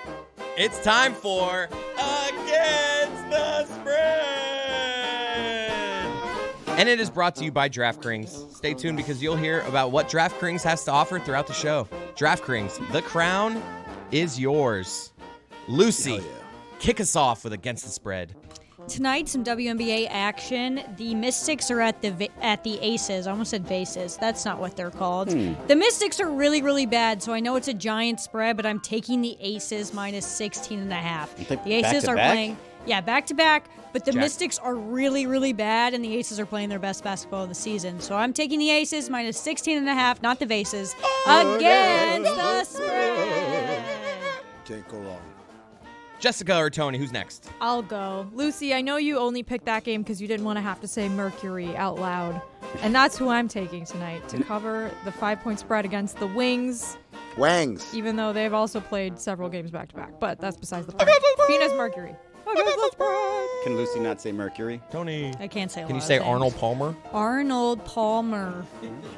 I have to say it Almost like got that, though, and it makes you sound super rude. Can you say Real World Road Rules Challenge pretty fast? What? We Real used to have to say that. World Road Rules Challenge. I definitely can't say it fast. Billy can, probably. All right, we're going to the MLB. We've got the Miami Marlins and the Boston Red Sox. I think they're doing fireworks tonight at the stadium. And you know what the Marlins are when they do fireworks? What are they? Loud. I don't know exactly, but very good. Oh. I'm going to take the Miami Marlins plus 1.5 on the run line against the spread. Here's Lucy trying to say Arnold Palmer. I can say Mercury and Arnold Palmer now. It's not good. All right, Billy. It's not Over good. to you. Music. All right. Oh, no Palmo. It's with a heavy heart that I'm going to have to make this choice. The Nathan's Famous Hot Dog Eating Contest. Who's even in it anymore? Great question. Bunch of hacks. A bunch of hacks. Well, it's a bunch of people that we don't know. I'm not going to call them hacks. But Joey Chestnut is not in it, which means for the first time in a long time, we're going to have a new winner. The favorite is Jeffrey Esper. Now, last year, Jeffrey Esper finished in second place with 49 hot dogs. The year before, he finished in second place with 47.5 hot dogs. A 1.5 hot dog jump from year to year. In third place in 2022, we had James Webb with 41 hot dogs. And last year, he had 47 hot dogs, a 6 hot dog jump. Finally, the type of research Dan wants for these segments. As we mentioned, and I believe that Esper had 50 hot dogs in 2021, but I'm kind of speed checking here, so I'm not sure. So it seems like he's gone up and down, fluctuated. James Webb, while not the favorite, is a plus 145, and I'm going to take James Webb with an upset win in the Nathan's Famous Hot Dog Eating Contest. Against the spread. You guys think Kobayashi feels like I retired too early? Well, he got banned. He's got a payday. He got banned too? Yeah, because he signed with a competitive eating company beforehand, and then he was up to, like, shenanigans. So, like, he signed with a competitor, and then they banned him from doing it, and then he would go and, like, crash the hot dog eating contest, and then he'd get arrested, and they'd take him out. Like, it was a whole thing. Arrested? Yeah, so then there was they make questions. him, Is like, Joey vomit Chestnut going to hot do... dogs? Is he going to... Yeah, I don't know. So then Joey Chestnut, is he going to pull off something? Nope, Joey Chestnut will be in a hot dog eating contest tomorrow as well. On Netflix, With though. no. That's, I think, Labor Day. Okay. Tomorrow, he's going to be in a hot dog eating contest, I think, at Fort Bragg with soldiers. So that with he's the vegan going. dogs? Supporting the troops. Yeah. Is that the vegan dogs? No, I don't know that's what the it is. Netflix one. The vegan dog is the okay. Netflix one. Yeah. I'm so confused about all of this Joey Chestnut stuff, but I do feel like I'm going to be more interested in the hot dog eating contest than ever, knowing that we'll have a new winner crowned. I got to tell you. It's a different segment. I got to tell you. I haven't watched a hot dog eating contest several times. Segway. It's not really. We're still talking about hot dogs. Bona fides. There's a reason why Joey Chestnut wins. Beyond just the Eating the most. talent. No, the talent. Beyond the talent. Like his technique. I see some of these other clowns, they're trying to eat the whole hot dog. There's a guy putting ketchup and mustard Yeah, on it. He's like, I guy, mean, come on, we're the ball speed game, eating buddy. here. What are we doing? Yeah, man. Like You shouldn't be able to dunk in water. Why not? Because it's just like that. I think it should be old-fashioned. Eat the hot dog. I think that's more player safety, right? So you Yeah, don't choke. that hot dog's getting lodged right here. The bread, without, too, yeah. Without That's any part water. of the. That's I feel like personally, I'm not in watching shape for the Nathan's hot dog eating contest. I've had heartburn / acid reflux the last few days. I'm a tummy ache survivor. I'm here at work. Tummy ache city. Congratulations. Tummy ache city, and I just feel like I'm not ready to watch men and women regurgitate hot dogs on TV. I gotta say, having, like I said, with all the hot dog talk, I talked about this with Fuentes a few months ago. You guys know about the 999 challenge, right? Like you gotta eat. I do, but tell Izzy. 9 hot dogs, 9 beers, and 9 innings at a baseball game. Ah. I think I can absolutely crush it. Who's pitching? That's a good question. Because if it's an ace, it's pretty short innings. Yeah. And Dude, so that need someone who's 7th, 8th, and 9th inning are going to be the worst experience. Of I your think life. the beer is If the you're like hardest part. If you're like imagine being 6 of each through like if you're doing the inning thing, like I'm gonna try to do 1 of each an inning. It's the bottom of the 6. You just finished 6 hot dogs. I don't think you pace 6 yourself on beers. this. You gotta come out quick. You gotta go. Yeah, you gotta get out to an early lead. Yeah. And then, because if you do like 1 and then like I'm done for the inning, like no. No, you're never gonna catch up. Your body, the more you eat quickly, the more you can eat. If you eat a little bit, wait a little, eat a little bit, then you can't eat that much. I'm looking up this Jeffrey Esper, by the way, the person that I did not pick to win the hot dog eating contest, and it may have been a mistake. Jeffrey Esper, I'm on his official Major League Eating profile. He's 49 years old. He, Prime of his career. The other guy's 35, which is also why I was thinking big jumps He's in a hot wily dogs. I vet. feel like maybe we go. But this Jeffrey Esper has a world record, I guess, for eating 9.75 pounds of Spam in 8 minutes. 281 buffalo chicken wings in 12 minutes. Wow, that's a lot of wings. He has buffalo wings too. 83 slices of pizza in 10 minutes. I've done that. 23.75 pounds of strawberry shortcake in 8 minutes. Oh, it's thirsty. 23 pounds of strawberry shortcake. in 8 How minutes. much milk? That's do you have there? diabolical. Yeah. Do you get to take a bathroom break? Is it okay to take a bathroom break during the 9-inning Yeah, challenge? Only number 1. Yeah, no, you can go to the bathroom. As long as you don't vomit, right? You can go to the The bathroom. idea is that in 9 innings you have to have about 9 9, 9? beers and 9 hot dogs. I think I have a formula that we can make this happen. I mean, What's what that? you do is you double up on the dogs. 3 pre-rolls. No, sometimes if you're like a little stoned, you start thinking about what you're doing. It's like, am I really stuffing 9 of these things in my face? I'm not hungry anymore. I'm out of here. No, I don't think. Can you? I don't think you can do beer. Can you do the beer first? Knock the beer out of the way. I don't think that helps. I think you got to go the other way around, right? Beer Or first, you'll be burping the whole time. Yeah. You'll be too Oh, bloated. if You also do need a hot base, dogs Izzy. first. You're not going to be No, but the burping. hot dog gives you the base. The No, the bread and the base dog is give you the Pepsid base. AC, guys. That's the base. That's what I think. I think you go 3 or 4 hot dogs first inning. I think you got a shotgun. You can't eat 4 hot dogs in 1 inning. Yeah, you Yes. can. Oh my God. Absolutely. I'll do it right now. Not half I'll an do it inning. right You now. can do it in an Hell inning. yeah. I'll do it right Let's now. do it right Go now. get me 4 hot dogs. Ethan, go get 4 hot Go dogs. for And cook them. Beef, Cooked hot please, dogs. Yeah. Not. Don't get me raw ones, and don't get me Chicago pork dogs? ones. Do you want to eat like a little tomato, a little And a big sport bucket of pepper, water, a little please, Why Ethan. not? salt, Why not? I'm not gonna eat them fast. No, I'm not a relish. speed eater, but I'll eat 4 hot dogs right here. I'll eat 4 hot dogs in 1 segment. But for your safety, You're you so should just full dip. I'll eat 4. Get them to me right now. Go to Nathan's. I'll get them. I believe that he can have 4. 4 hot dogs? It's not 4. Chris, Not that I An go appetizer home. for my boy. Dude, Yeah. I go home. I want a snack. I make hot dogs. My mom's like, "What are you doing?" I'm like, "I just want a snack." I don't wanna Everyone really in eat." here could just crush 4 4 hot dogs in that in like 1 2 segment. is a very Absolutely. In no 1 12 inning. and a half minutes? No, Yes. 1 inning. He said. We're not didn't he? talking. He said in 1 I could do it in segment. 1 segment. In 12 minutes, you can eat 4 hot dogs. 4 Why hot not? dogs. Yeah. Chris, I'm not saying I couldn't physically do it, but I'm gonna feel like after Yeah, 3. well, that's the thing. I like hot dogs. Make mine carrot dogs, please. Carrot. But you don't like dogs? I don't eat meat. I'm having Since when? second guesses on James Webb. I got to be honest with you. Wait. 70 glazed donuts in 8 minutes isn't that impressive to me. 70? Yes, 70 70? in 8 minutes. No, 70. I've seen Billy do a box of Krispy Kreme in 5 I minutes. had 2 this morning. My ex-husband's had a professor, I guess an econ professor, who used that for, what's the theory? Diminished returns, right? Yeah. So he had him stand in front of the class and eat as many Krispy Kreme donuts as he could eat. And I think he got through like 11 and just that one setting and had never eaten a Krispy Kreme donut again for the rest of his life. Wow. I think that the me last with gin. Krispy Kreme donut I had, I was like, it felt like it sat in my stomach for a few days. It was gross. From one? Dude, you can. 3 they're easy. so Boom, boom, boom. greasy. Moment of vulnerability. Boom, They're boom, delicious. 100%. Not that impressed with the Krispy Kreme donut. Yo, I had the saddest Krispy Kreme experience the other day, and this was to answer Billy's question. You asked me in the eating area earlier whether when was the In the last time I kitchen? had a donut. Yeah. What's wrong with you? The eating area. Commissary. Here. Commissary. Sorry, commissary as well. And the answer was just a few days ago, I went through, near me, they have a Krispy Kreme drive-thru. Oh, and when I ordered a singular glazed donut, she responded with, "They're not hot right now."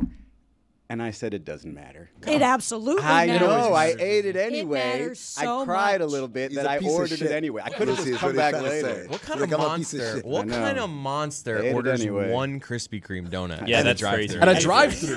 That's What crazy are you behavior. doing, It's my not guy? hot. And These it's two not It's like, hot. yeah, it doesn't matter. Just give it to me. I'll take one, please. That'll be $1.12. Thank you. Have a good day. I have a sentence here that a lot of people are going You to sick judge. fuck. Whoa. I thought about getting two. I God just went with forbid. the one. I was at a Walmart the other day, and like, there's no Krispy Kreme by me, right? There's not just a ton of Krispy Kremes in my area. So, like, I will go to, like, a grocery store, and I'll get, like, the pre-packaged, like, Krispy Kreme variety pack or whatever, right? But a lot of times, those will sit there, like, a day or two, right? You wish. Like a week and a I've half. found that at Walmart, they have, like, a little Krispy Kreme donut section, like a little donut It says window. delivered fresh. That daily. you go in there, like, with the little tongs, and you, like, take out the donut and you serve They're always yourself, filled. right? No one eats those things. I do. So I went and I told my daughter because she wanted a pink donut. And I was like, okay, come with me to Walmart and we'll go get you a pink donut. I'll do the things that I have to get here, like some groceries or whatever, and we'll get you a pink donut with sprinkles. That's what she wanted. But you can't just get one Krispy Kreme donut because, as Chris Unless pointed you're a out, monster. you're a crazy person if you do that. But the donuts there are priced per donut, right? So, like, you go, you take out the donut, you put in the one donut sleeve, you scan the barcode, and they charge you $2.12 or whatever. Throw two in there. Which is like a whole nother story. Donuts Sorry, should two- cost two? Donuts should cost 50 cents. $2 a donut? Yes, that's what donuts cost now. That's the price of donuts in America. Got a little I walk know, I around bought donut one. first. They should cost like 54 cents maximum a donut. That's a platform I maximum. think anyone would get elected on. The 54-cent donut. Oh, go back to junior high, middle school days. You Well, you're sell old. your donuts, you just a quarter per donut. You A make quarter? Attaboy. What were you You paying know how for much money gas? people were making? Like Izzy had like a wax mustache. Yeah. That's the thing. I would always buy donuts off of them. So Krispy Kreme is actually from my hometown. Really? Yes, it is. Winston-Salem, North Carolina, birthplace of Krispy Kreme. So all of our like school events were always And like Chris catered by Krispy Kreme. Are you over them at this point? I am not over them, but there was a point where my town was top 10 in obesity. And Hold we're on. like, Krispy I wonder if Kreme- there's a- Coincidence. I wonder if there's a correlation. Cigarettes there. and donuts. Cigarettes, donuts, and I think also Texas Pete hot sauce. Okay. Well, anyways, so the point is this. If you go to like a Publix, you buy the prepackaged things, you pay like $10 or something for 6 or like $9 for 6, right? Which is crazy because, again, 54 cents maximum is Yes. what a donut should cost in this You country. maximum. Then I go to Walmart and they have a little box of 6. So I'm like, I'm going to get this box of 6. It's going to be cheaper. So I put in the 6. I go to scan it, $12. They still charge me $2 per donut. They just had a convenient box. What do you mean impossible? I It would happens. take it back. I would leave it there. I would absolutely not buy it. I would I'm not scan big it, on look at it, and be like, leaving nah, things see at the ya. register. I can't do it. I used to work in retail. I can't just leave things unaccounted for. For Like if I see $12 something, donuts? if I see something that I've even like if I go to like a fitting room. And let me tell you something. When I worked in retail, go backs my favorite activity. When the when the store was closed, I just go and I just take things back because you just get a bag full of clothes and like you're just talking to people the whole time, putting it back, you straighten out the hangers. You take your time. You know what time you're gonna leave. You're like, I'm gonna I'm gonna have this take as long as I need it to take. I like this. This is like an end of the shift activity, is what you're saying? Yeah, go backs. You have to. There's like, so I was a cashier. Well, I wore many hats at Victoria's Secret, but I sometimes was a stock boy. I then was a cashier. But like, I'd like to do go backs sometimes if I like the people that I worked with, because I could just kind of pace myself and I could go in and talk to them, and then the manager would be like, Billy, where are you on the walkie-talkie? And I'm like, doing go backs, and they're like, you've been doing go backs for an hour and a half. Like, we want to go home, and I'm like, well. Panties aren't going to put themselves away. I'm the worst with that at grocery stores. If I have something in my cart and I decide that I don't need that anymore, that is going wherever I'm at. This banana, this is going aisle 7. No, you're the worst person on earth. We know. See ya. You're a we human know you're nightmare. not putting it back at No. the grocery store. Oh, like you guys are walking all the way back. If I try things on at a store and they're like, did it not fit? I'm like, I'll say yes, and then I'll go put it back anyways. I'm like, yeah, no, it was great. I think I'm going to take it, and I put it back. But then you're depriving someone of the best time of the entire day. Right, yeah, right. but I took inventory. I don't want to say that I'm, judging the people, but I see them. I'm like, this is a person that doesn't want to be here later today putting things back. I'm going to give them a night off. So you're judging a book by its cover. Exactly right. But in a positive way, a good way. What were we talking about? Hot dogs? No, we're talking about the WNBA All-Star game. Oh, yeah. The teams have been announced. The top 2 vote getters just tells me rookies. Do we know?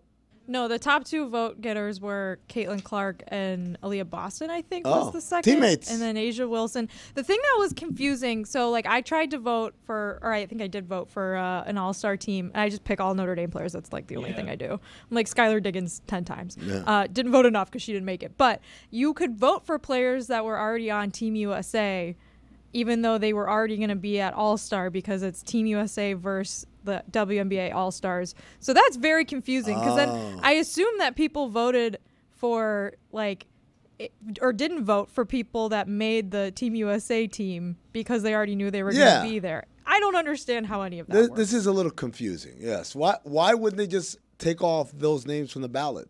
I don't know. I don't know if there's like a financial incentive to being like a top voter. I don't know how any of that works. But if there You should probably is, look I up. would complain about, there's a financial incentive. Everyone already knows I'm going to be there. So what if all the people who would have voted for me otherwise won't vote for me? I'd have a problem with that. I don't understand how and the voting isn't even like the end all be all. There's like 50% of it is the fan vote, and then like other people decide. Who actually media makes the team. and players. Right. Yeah, But Caitlin Clark received the most votes. She received like 700,000 votes. And that's a win for the WNBA that she did not make the Olympic team, because now she gets to headline the All-Star game, which is more eyes. And the headline All-Star game playing against the Olympic team. So you get the rare snub that gets to do something about it directly.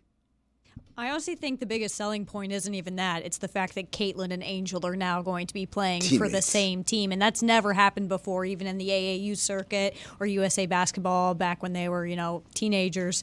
It's going to be something that people care probably way too much about in a bad way. Do you think they're going to do the thing where, like, we've got to show the world that we don't have any problems with one another? And so they're going to be over the top, like, oh, good one, and joking around and stuff? She only passed it to Angel 4 times. Definitely. I feel like they kind of do go out of their ways to be like, we don't hate each other. Like, this whole rivalry is a media construct, which I feel like a lot of rivalries are, because I remember, like, when I was growing up and I thought, like, oh, man, like, Notre Dame, this is just an example of personally, like, Notre Dame football players, they really hate, like, those USC players. And then I went to college and was, like, friends with a bunch of football players, and they were like, yeah, it's a big rivalry, but, like, we're cool with them. It's fine. Can I check in on? That's just a thing that I think all fans kind of like. Some rivalries, some rivals I think do hate each other, like, truly, but for the most part, it's like, no, you respect the other team and you just want to beat them. I wish Juju were here for this too, because I heard him say yesterday that he watches every WNBA game, which he does. I do not believe. I believe it. And NBA game. And NBA game. Can we check in on how we think the game is being talked about right now? Because something happened to me yesterday while I was watching, and it kind of made me switch the channel, because Kelsey Mitchell fouled Kelsey Plum, and then the announcer just said that those are 2 of the greatest scorers the game has ever seen, or in the history of the game. In the history of Kelsey's. And then they kept talking about it, and then said, well, they were in this place until Caitlin passed them last year. And I was like, oh, you're talking college basketball. That's an entirely different discussion to me than professional basketball, at least on the men's side. And so the idea that this, like the WNBA, feels like the way a lot of people talk about it, and I think this goes back to the GOAT discussion because we never talk about GOATs when they're graduating college, right? It feels like the WNBA is like an extension of the NCAA for some people because they're just know more about the NCAA and they're just getting to the WNBA. I'm confused by it.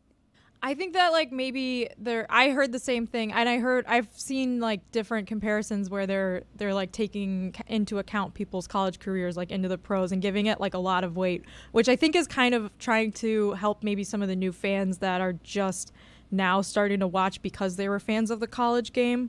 And I think maybe that's where some of like the bleed over is coming, because you're right. I think in like if I ever watched an NBA game and they were saying like these are the best scorers in like the history of the game, and they were the best scorers in men's college basketball, I probably don't even know who those people are, honestly. And I looked up yesterday the top 13 scorers in men's NCAA history. Number 1, Pete Maravich. There's a couple names on there that are recognizable. Oscar Robertson, Hersey Hawkins. By the way, I only know Pistol Pete's on that list because Caitlin Clark recently broke his record, and people got in a bunch of arguments about the three-point line. The one current player on that list, Doug McDermott. Iowa. If anybody would have said Creighton. No, I mean he's from Iowa. He's from Ames.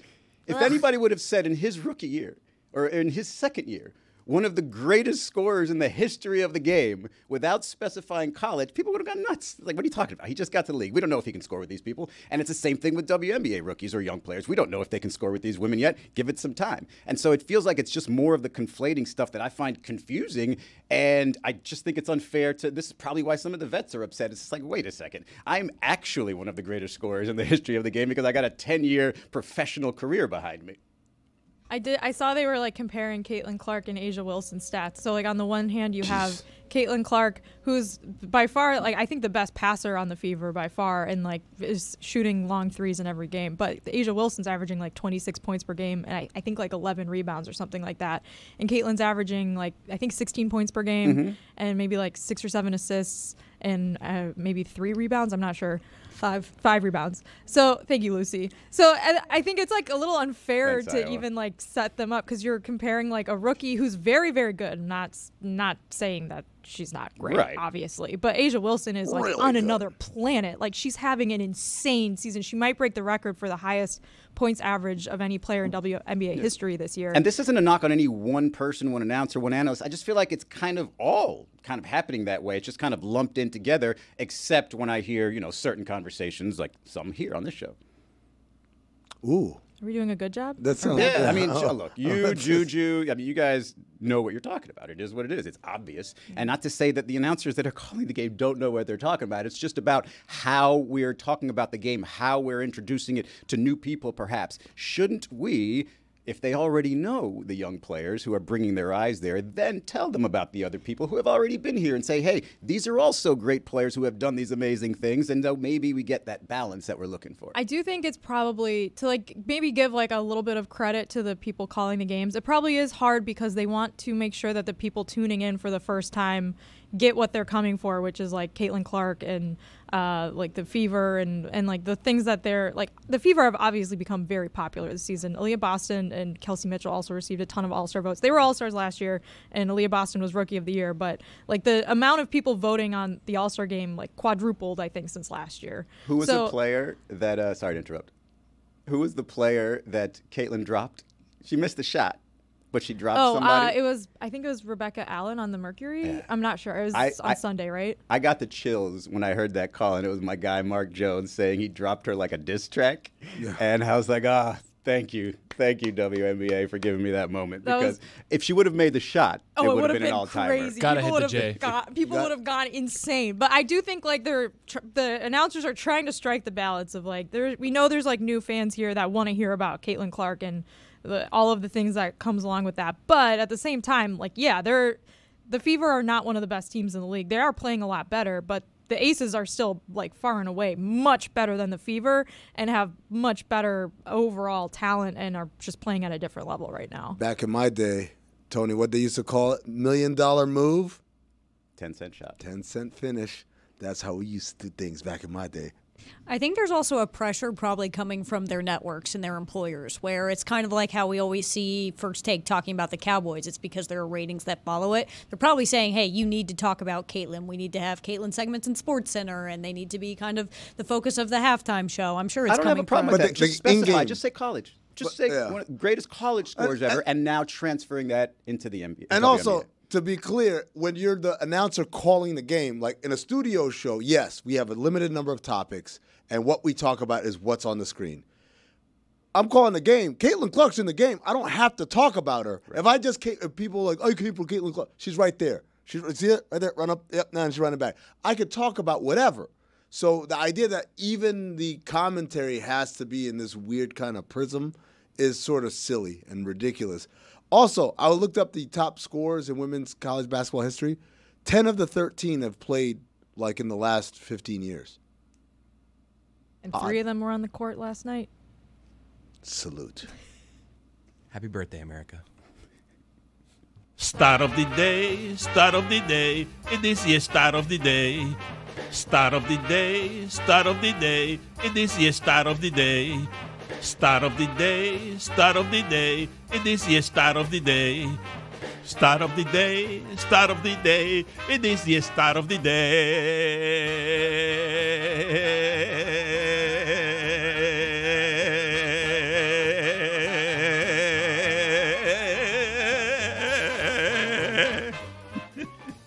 Stat of the day is presented by Miller Lite. Wow. According to Taylor, according to Elias Sports Bureau, Wyatt Langford is the first rookie in MLB history to record a cycle, grand slam, and inside the park home run in a season. Wow, give me those again. He did A cycle, grand slam, and inside the park home run That in a is season. tough. It's got wheels. Who does he play for? Milwaukee. Milwaukee? Cleveland.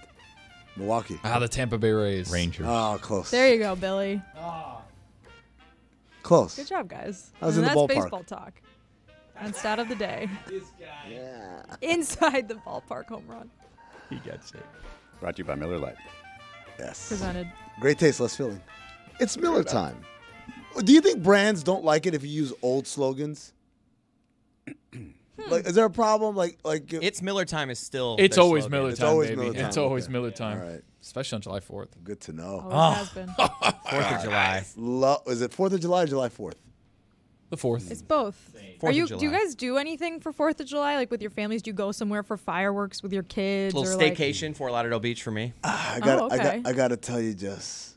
not into it? They done grew out of it. Like, it's like, okay, we get it. It's fireworks. It's always been a sort of a background holiday for me. I think I'll go to like the Cote family celebration on the beach more than my family will do anything. I am actually going to Orlando with my family this time, but it just happens to be around. Background weird. holiday. It's weird that you just said I don't usually hang out with my family when you're going to hang out with your family. the first time in probably 10 years I've hung out with them on the 4th of Izzy, July. July 4th is the greatest holiday on our calendar. What? Bar none, easily. Okay, so Easily. I would think that you Number could 2 relate is to this. Christmas. Here in July in South Florida is the worst possible time to be here. And It's so not every that bad. time Like everyone freaks out about this heat. All right, it's not just that the bad. heat, Jump but in the the pool. weather. You can't predict it. It could be raining during the fireworks. It could be raining all day, or it's just going to be steaming hot. I'd rather just be out of town doing something random. That's life. Sometimes it's going to rain. Sometimes you're not going to be able to see the fireworks. But you know what? America is always ready for you. I do love the 4th of July, but I am kind of just like neutral on fireworks. I don't think of them positively. I don't dislike A them. lot of I am places- just like a flat A lot line of when it places comes are doing the drone show now, Chris. Yeah. How do you feel about the drone show? Look, I've never seen one in person, but I've seen the videos, and they remind me of Spider-Man Far From Home. And I'm like, you know what? This is pretty cool that we're in the future. We could do things like that with drones. So we found out the other day that there's a drone show in Miami, and we were like, oh, that'll be good. It won't freak out our dog. And Is it this show? No. And then we realized that our dog is actually afraid of drones because one time my boyfriend's dad flew a drone near my dog and she lost her f***ing mind. She went crazy. So we're definitely going to be hunkering down Okay, tomorrow. let's play this out. Let's talk the biggest payoffs for holidays. Okay, Christmas by far the biggest payoff for me. right? I'm payoff- getting actual gifts, things that I like. I enjoy getting Sure, gifts. but payoff versus the Payout. stress, exactly. The stress of, oh, we have to get another gift here and we're late and we got to do something else. You got to plan for 17 people. I gotta be to this house is that at 2 the p.m. and then holiday this house. itself, or is that preparing for the holiday? 'Cause It's I don't all like it's all buying encompassing. fireworks. It's all encompassing. Hold on. Okay. You guys are more gift receivers than gift givers? No, I'm a gift giver. I was just doing that for the show. But of course. Payoff wise, I love it more than any other holiday. Okay, probably second place to me, Thanksgiving. Love Thanksgiving. Love the food. I'd put Love Thanksgiving food. second too. Third place. You don't go to two houses, do you? Probably Valentine's Day. Yeah. For payoffs. Chris, you're doing What? in-laws and your parents for every holiday. Well, the major like eating one, like Thanksgiving and Christmas, I have lessened for me as I've like gotten the family thing going because it's just like we got to go here and then we got to go here and it's just Fourth of places. July is Daddy's like got to drive. 4th of July. It's like we're all going to the beach and let's get drunk. Oh God, And- nothing and- like it. And on that note, I want to cycle back to Izzy having Valentine's Day in his top 3. that was a stretch. Suckers He's holiday. saying Super good payoff. stretch. I It's get all what about he's- the payoff. I get what he's saying. Hell It's yeah. like these people don't like chocolate. I think, and I'd probably put birthday after that, even though It's that's not not a really holiday. Birthday's not a Everybody holiday. doing it. Everybody personal has one. It's a holiday. personal holiday. But yeah, I don't just think I just don't think the payoff of the fireworks is enough. And But I it's feel not like about the you get- fireworks. You I get think you're stuck fireworks on on the other fireworks, holidays dude. too. Get over the fireworks. The So fireworks what is isn't it? It's about Beach a beach day? day with The friends. beach. I could do a It's beach about any the day. grill, The man. pool. Grill. It's all about the Exactly, grill. the grill, the Miller Non-meat Lite. eaters, A cold not Miller really Lite my in your thing. hand. Exactly yeah. right. The What do clothes. vegans grill Great normally? taste, less filling, 96 Whatever they grill. I calories. don't know, Ask watermelon Joey or whatever. It's us. I want a Miller Lite right now just thinking about this. Oh, I'm gonna get You the want me to one get right you now. one? I'll That's one of get the you friends. one. Let's Go go. get a Miller Lite. When you're out on the boat and you got the Miller Lite with the little sweat dripping down the can. Yo, Tony, fist me, Tony. Come on now, Izzy, dude. you're a boat guy. I'm shocked that you're not No. like. I'm gonna go get him. I Although- can go on the boat on the 1st of July, the 2nd of July, the 3rd of July. That's Yeah, but true. nothing's like the 4th though. But the That's 4th is point. when all the apples are out, so I don't blame you It's for Miami are out all the time. Good point. Touche. not. In more ways than one. What? Oh. Anal bleaching. But yeah, I think my excitement for 4th of July directly correlates to my access to a grill. And since I moved to Miami, I've had almost no access to a grill, so I've just not had the best 4th of July. Don't they have grills here at the house? Let's grill. Let's go up to the deck and grill right now. Come on, throw Get a the couple Miller Lights. dogs. We ran out. Oh, we ran out. Yeah, can I tell you guys an idea for a bit that I had that I discussed this with Lewis? Well, we can talk about this on air because none of the main participants are going to be here. Okay, good. So here's my idea, and tell me guys what you think about this. Because sometimes I just have ideas, Yeah. right? So it's for Greg Cote on a Tuesday. I love it already. And what I was thinking is, because Miller Lite's a sponsor, he's a Miller Lite man, I was thinking of bringing one of those little personal coolers and having it here under my desk. And I was going to have it filled with ice cold Miller Lights. Yum. And every time Greg made what I deemed a good point, I was going to reward him with a Miller Lite. I was gonna be like, Greg, you know what? Great point. Why don't you enjoy an ice cold Miller Lite? And then we do like the Miller Lite read and just keep giving him Miller Lights But then- throughout the show. Do you have to drink them? No, Yeah, no, of course. He course. gets to drink them. Gets Have to, to. He gets to drink them. No, but Billy, what you're supposed to do is when he makes a good point, you say, you know what, Greg, you hold up to the mic. You earned this one. An ice cold one. Yeah. You got it because that sound. And by the way, Oh, it's the best sound. The sound from a Miller Lite can. Better I than put it up all. against It's any different. other can. It's a different sound. It's like there's acoustic panels in the can somehow. Also, oddly, I feel like it's easier to chug than any other beer. Oh, it is. It's just something about Responsibly, the of course. crispness. Responsibly. If Miller Lite, Unless, if you make a good point. if opening a Miller Lite were a holiday, where would that rank? It'd be July 4th. Yeah, Come on, baby. what are we talking about? V-Day, baby. Every day feels like a holiday when I have a Miller Lite. I'll tell you that right now. Miller Lite. Well, I won't be watching fireworks tomorrow. Can I tell you another idea that I had? You Making guys tell me what you fireworks think. on I have that. two more ideas to run past you guys. Is this the one I'm thinking you're talking about? This is wedding week. Oh, okay. Okay, All right. here's wedding week. Week. So we mentioned on the air that people sometimes, from time to time, will send us wedding invitations. And Yes. I have Chris a Whittingham, by the handful. way, was welcoming that. I think that was where it all started. Chris Weddingham? Chris Whittingham. Whittingham. Yeah, He was like, invite me to your weddings. I want to dance at a wedding. yeah. Well, we see now he dances at hockey games, so. Instruct me out of Douglas. So the idea for wedding week is I wanted to solicit wedding invitations, and then for a week I was going to find coordinated weddings that I could just travel the country showing up unannounced to people's weddings that they announced. Like or John that Madden? they invited us to. Yeah, like just have like a bus or whatever and take me to weddings across the country. I found one, and I hate to break the news to Mesa and Greg here. I'm not going to be able to attend your wedding in Portugal because it's the day before NFL kickoff, and I think I'm going to be at the game for that. I'm not sure yet. But That's it is a still being worked Wednesday out. wedding. Which It is a does Wednesday help. wedding, which would have been great for wedding week. So if you're out there, you have Monday, Tuesday, Wednesday, Thursday weddings. We would love if you could Tuesday coordinate wedding. it for a week so we can kind of just go on this wedding week situation. Send us your invites here over at the office. I don't know the address. You can figure it out. Google.com. You know what's funny, Billy? I was just thinking, if you had a Tuesday wedding, would you have going up on a Tuesday on the band list or on the playlist? Band list. Band? What? It's on a Tuesday. Who is this guy? This is not my You Israel are not. Yeah. Gutierrez. This is not him. You're not a fun wedding person. That's what I'm finding out. Is it a good dancing song? Yeah, It's man. just everybody doesn't saying, matter if hey, it's it's good or not. Tuesday. It's a great drunk song. Squad going up. Everyone see That's for the after party. You gotta play. The You gotta reception? wait. Yeah. That's no, it. the after the reception. after the reception. Yeah. That's After like party is the after party. Hey, so Prim Sirpapat and my buddy Ben, who I Easy call for you Ben to say. Sirpapat, when they got married, they had like a wedding, and all the older people were there. And then at some point, the DJ started playing the explicit version. I was like, oh, and I realized, oh, it's just us. And then after that, we went to a club.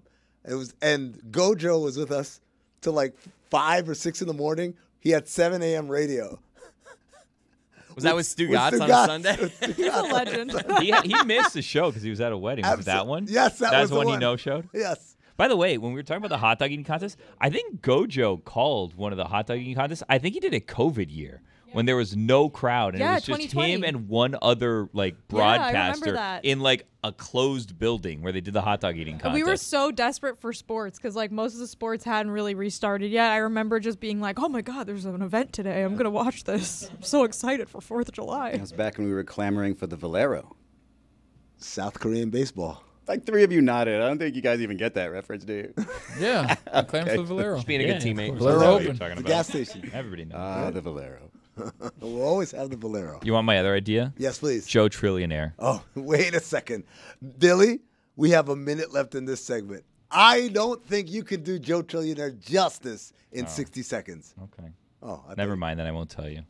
Well, I It was a just- challenge, actually. Okay, so let's say you're a person with a net worth of $100.5 billion. Is the 0.5 important here? Yes. It's 500 million. Yes, it is. Very important. Because in this show, Joe Trillionaire, you get someone who has $100 billion and then 500 million, and you see if they're willing to gamble the $100 million on 10-to-1 odd to be the world's first trillionaire. Explain the math, because we're American. 60 Explain the math seconds for really me. wasn't enough time. We and Amin had this conversation privately, and it had a bunch of different There was a lot of channels stems. that we could have gone A down. lot of and stems. then in 60 minutes, like 60 seconds, what are we supposed You to know do? what we can do? Let's tease it for the Let's next not. segment. This died You on the don't- vine. What? Yeah, that's a bad idea. You Joe didn't like Trillionaire's That's a dead. great name, Forget though. it, TV execs. It's not happening. Well, if there's anything you've learned in this segment, just remember, America is always ready for you. Am I right, Tony? Thank you. A couple people who aren't here at the moment. One is Amin El Hassan. He got mad at me and left. No, wait. That was another thing. You're gonna get an emoji Oh, boy. text in 5 minutes. I'm betting. No, but Jeremy's not here. Jeremy was here yesterday. I was here yesterday for a second, and the only person I kind of close talked was Jeremy. And then Jeremy calls in sick today. So either I got him sick or I'm probably on the verge of something. But he's not here today. But he did. A lot of people at the parade have to be sick, right? Well, that's what Jeremy said. Yeah, standing in water for 6 hours, probably not the best. Even in the cool poncho he had on, it's still, probably going to get him sick. But, Jeremy, being Jeremy, still bringing in content. And he was was he interviewing him? Yes, he was interviewing. The Heat rookie? Heat rookie, Kel'el Ware, is that his name? Yeah, Kel'el Ware. And, they got to talking rookie stuff. And Jeremy asked him a question about his Mount Rushmore. Who is on your NBA Mount Rushmore? So who are the 4 best players of all time? Okay, I'm gonna put Wilt. Well, Gotta put Kobe. uh-huh. I would say MJ, but Would say MJ. I would say MJ, but I heard that some of his stats was false. Oh, you saw the Tom Haberstroh report about the Yeah. Defensive Player of the Year. All right, Yeah. so we're taking MJ off the Mount Rushmore for you. Got Wilt, Kobe. You know what? I'm gonna put Ant in there. You're putting Anthony Edwards on there already. All right, we got Anthony Edwards, and who's your fourth? For my fourth, I'm gonna say Bam.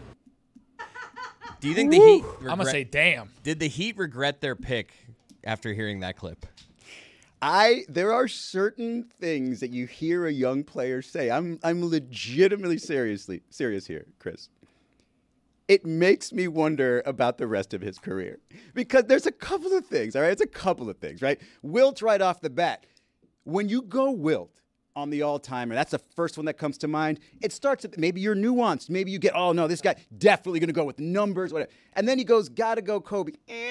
That's when he starts turning like left, and you're just like, hey, and you just start saying like, do you have to go Kobe? Okay, maybe this guy just respects skill, ability, and then we get to the Tom Haberstroh part of all this, which is amazing. First of all, he said, I heard that some of his stats were, he didn't listen, he didn't read or anything about Tom's stats. What? He probably saw one of those big voices, did you know that some of Michael Jordan's stats were inflated? And then they'll just start saying what Tom Haberstroh said on one of those reels. Hold on. It's like one of those, what if I told you that the greatest player of all time had some fake stats? Why do they have to talk like Bogus.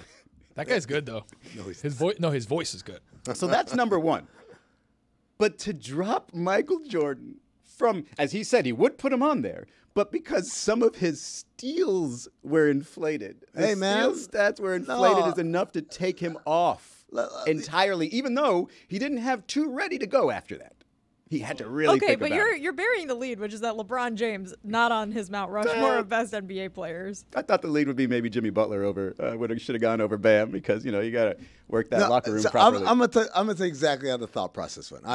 So first, Jordan's son, by the way. He says Wilt because like he wants to appear to be nuanced. Right. Then he says Kobe, and hipster. The reason why is because he wants to say Jordan, but he found out the Jordan stuff might be fake. And he's like, I don't know how much of it is fake. I don't know. I didn't do the deep diving, but we've discovered that some of it is fake. Maybe a lot of it was fake. I don't trust it anymore. By the way, a lot of Wilt stuff was fake too. But so now that you know that to Jordan's that point off, of me really quick, we have a lot of video from a lot of times Get Tony started and we on a don't have a conspiracy. Wilt Chamberlain 100-point game video. No, we don't. Yeah. Questionable. Makes you think. Makes you think, absolutely. So now he says, like, well, but I kind of like Jordan is. What's the next closest thing to Jordan? Kobe. It makes sense. 100 points, 81 points, right? Those are the top two. Okay. So now the third name, he's like, okay, I am like 19 or whatever I am. So it's like, who is the most amazing basketball player I've watched? A 19-year-old letting Tom Haberstroh take Michael Jordan off your Mount But that's how it Rushmore works. is absolutely 2024. That's how it works. It works is like you like it sounds pretty reputable, and it is. Tom Haberstroh's stuff was reputable. Now Tom didn't erase all of Jordan's career. It was literally about one season we were talking about here. One award in his rookie season. Yeah, well, it's not rookie season, but it's like his third year. But the point being, you're right. Point being is that it's like, okay, I see how this has shaken your confidence in picking this guy that you never saw, that you weren't even alive for, right? So then you look at like even Kobe, he wasn't really alive for most of that.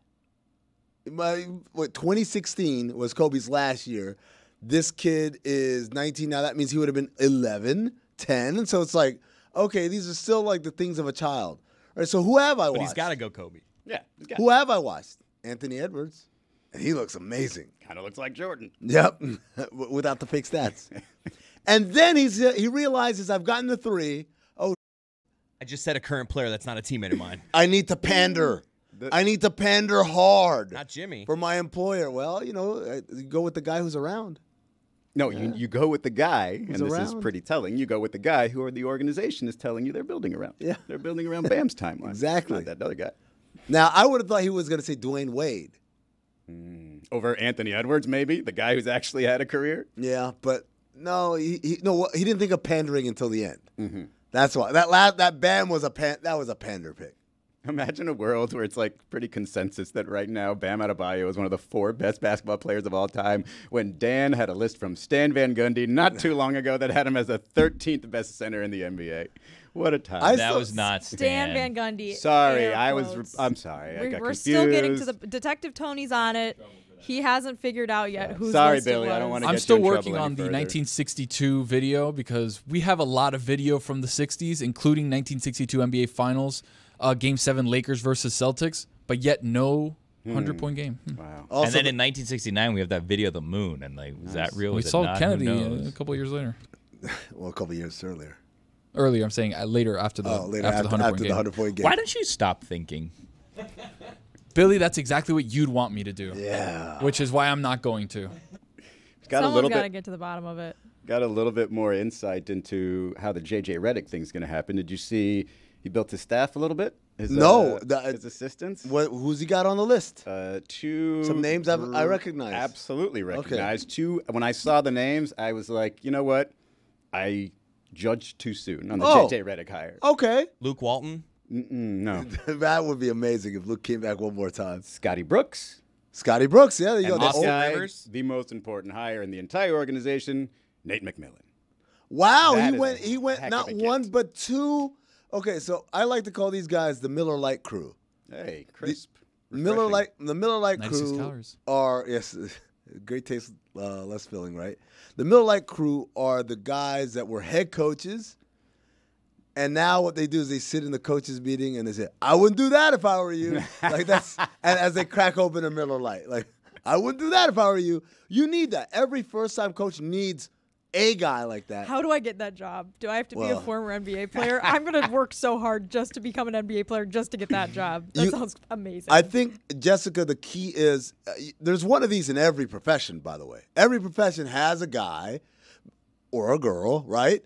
The idea here is that you've done this thing, whatever this thing is, and now you're like a sage veteran. And so they bring you in for sage veteran advice, but typically that just comes out as, I wouldn't do that if I were you.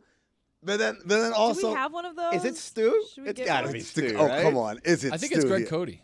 No, he's the guy that comes in. Well, what Miller was Lite it? man. What was the character that Stu was that comes in after the fact and said, "You shouldn't have done that"? That's Stugotz, right? It's not. He doesn't have the foresight to say you shouldn't do that. He comes in after the After fact and something said, "Yeah, goes you shouldn't have wrong, done he's that." like, Obviously, you shouldn't have done that. You should have eaten that pepper. Exactly. I shouldn't have eaten that. I wouldn't eat that pepper if I were you.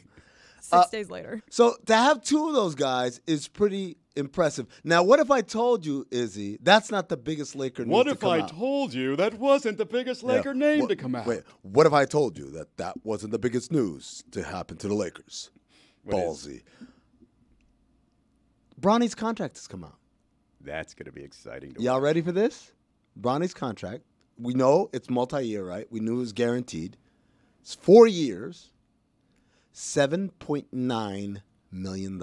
For a second-round draft pick, and that's not one of those two-way deals, right? Nope, That's that is regular a deal. one-way deal, the NBA way. A one-way to a very rough summer league is what that's going to be. Hold on. There's going to be so many people looking to get Bronny. So this is what I'm looking up right now, the rookie scale contracts of the NBA, because so Bronny basically makes 115 his first year, 195 his second year, 229 his third year, and 248 his fourth year, which is a team option. So at least Wow, I can't believe they got that.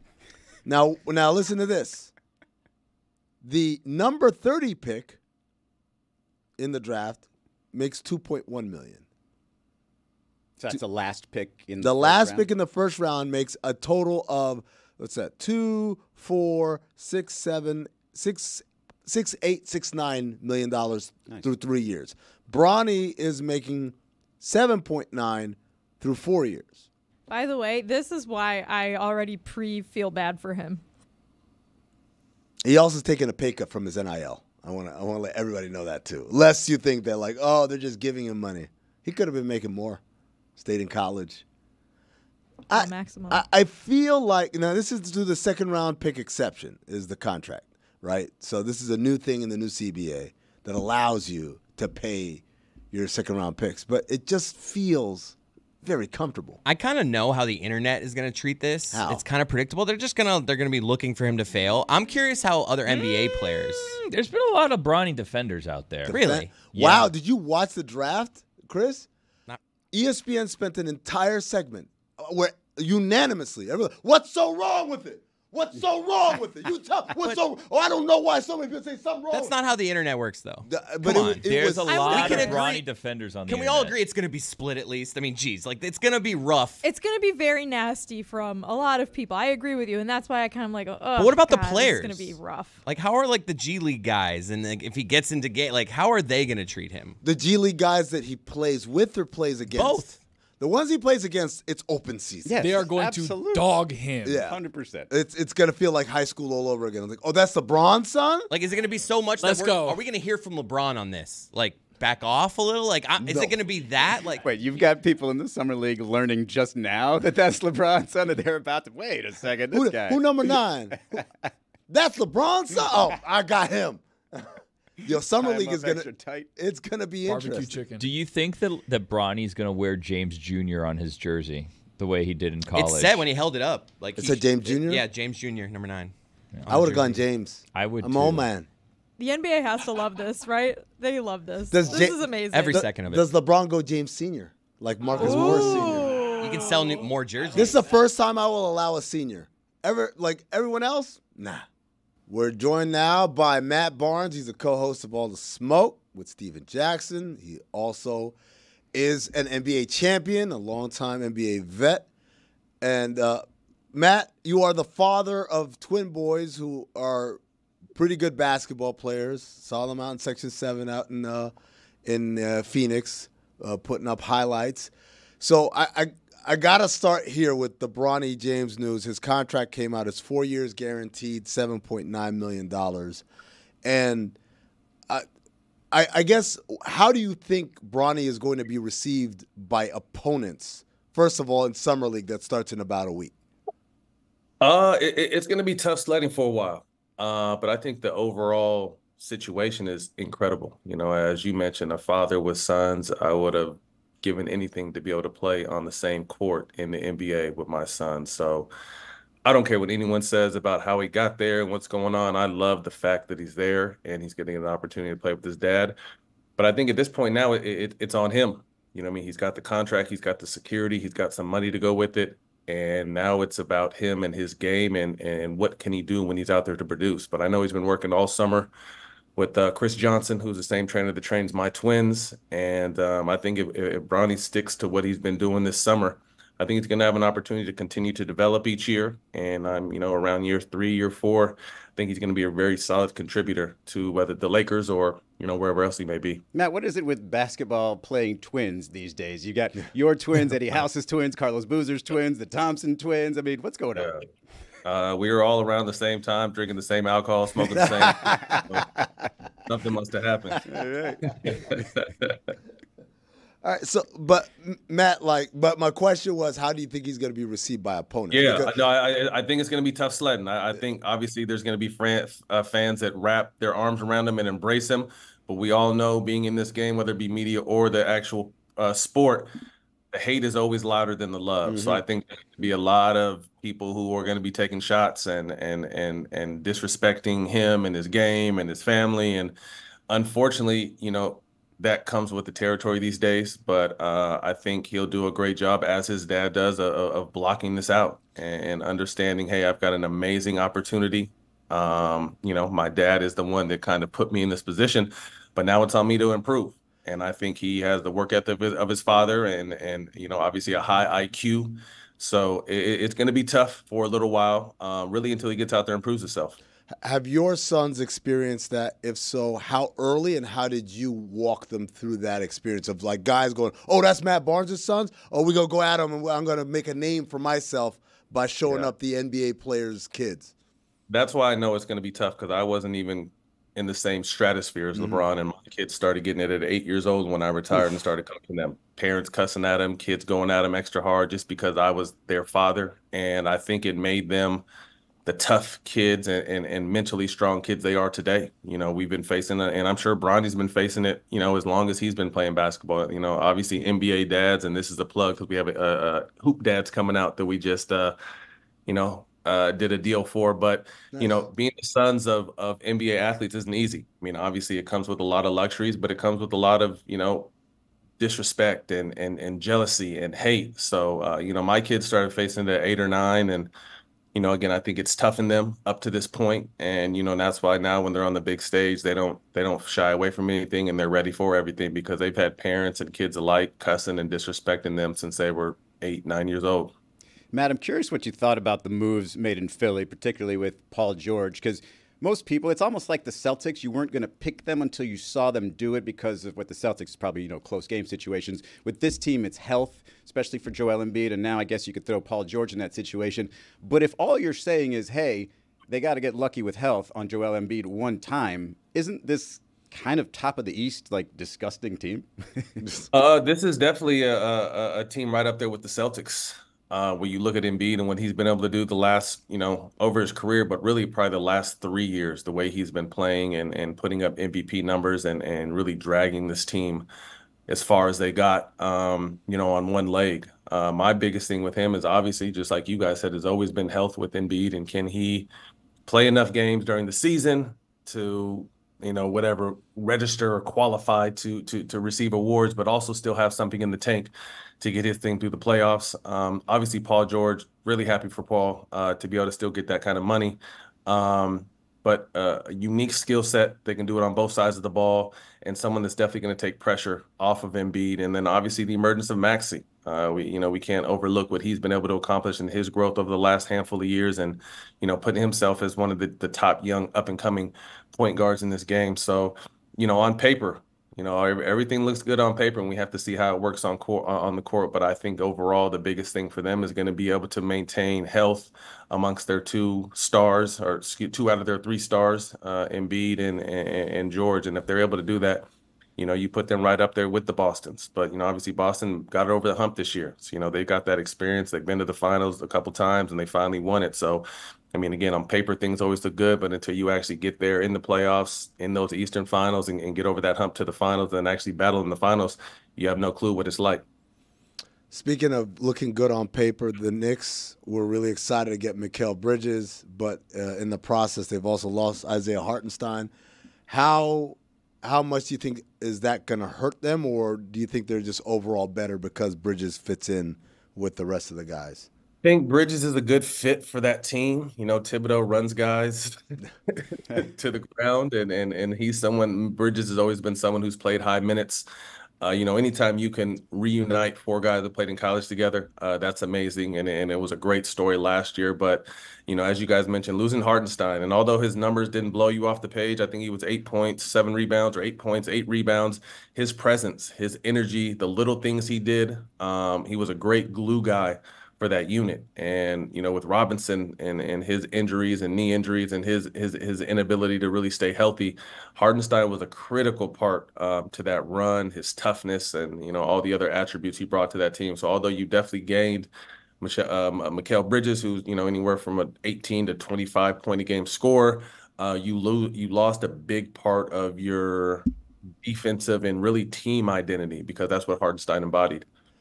Matt, were you at UCLA at the same time as Baron Davis? Yep. Okay, so what was that like? Someone you played college with, and then years later, now y'all grown up, you're adults, you're making money, and you play together again. I mean, I owed a lot to Baron Davis, to be honest with you. He's my career was blowing in the wind. Obviously getting a chance to play with him at UCLA, but then I was in Sacramento in between deals. Was Clippers. Chose not to go back to the Clippers because I wanted to play for Sacramento with my big homie C Webb, and then I'm in the Webb trade that sends him to Philly. Mm-hmm. Don't get a chance to play for almost 2 years, so now I'm at the end of year 4, like no real resume, nothing really going on, no teams are calling, and I'm at home in Sacramento, and Baron calls me one day, and he's down in the Bay, and he's just like, "Hey, we're gonna play pickup at the facility if you want to pull up." And I drove an hour and a half down to the Bay Area. Went out there, played really well. Didn't know that Don Nelson was up in his office watching, and that's really how I earned myself an invite to training camp and then a spot on that team. So, I owe a lot to Barron, but getting a chance to play with him again in the pros, that run we had that particular year and all the injuries he was facing, that was probably the best Baron Davis I've seen, despite the injuries.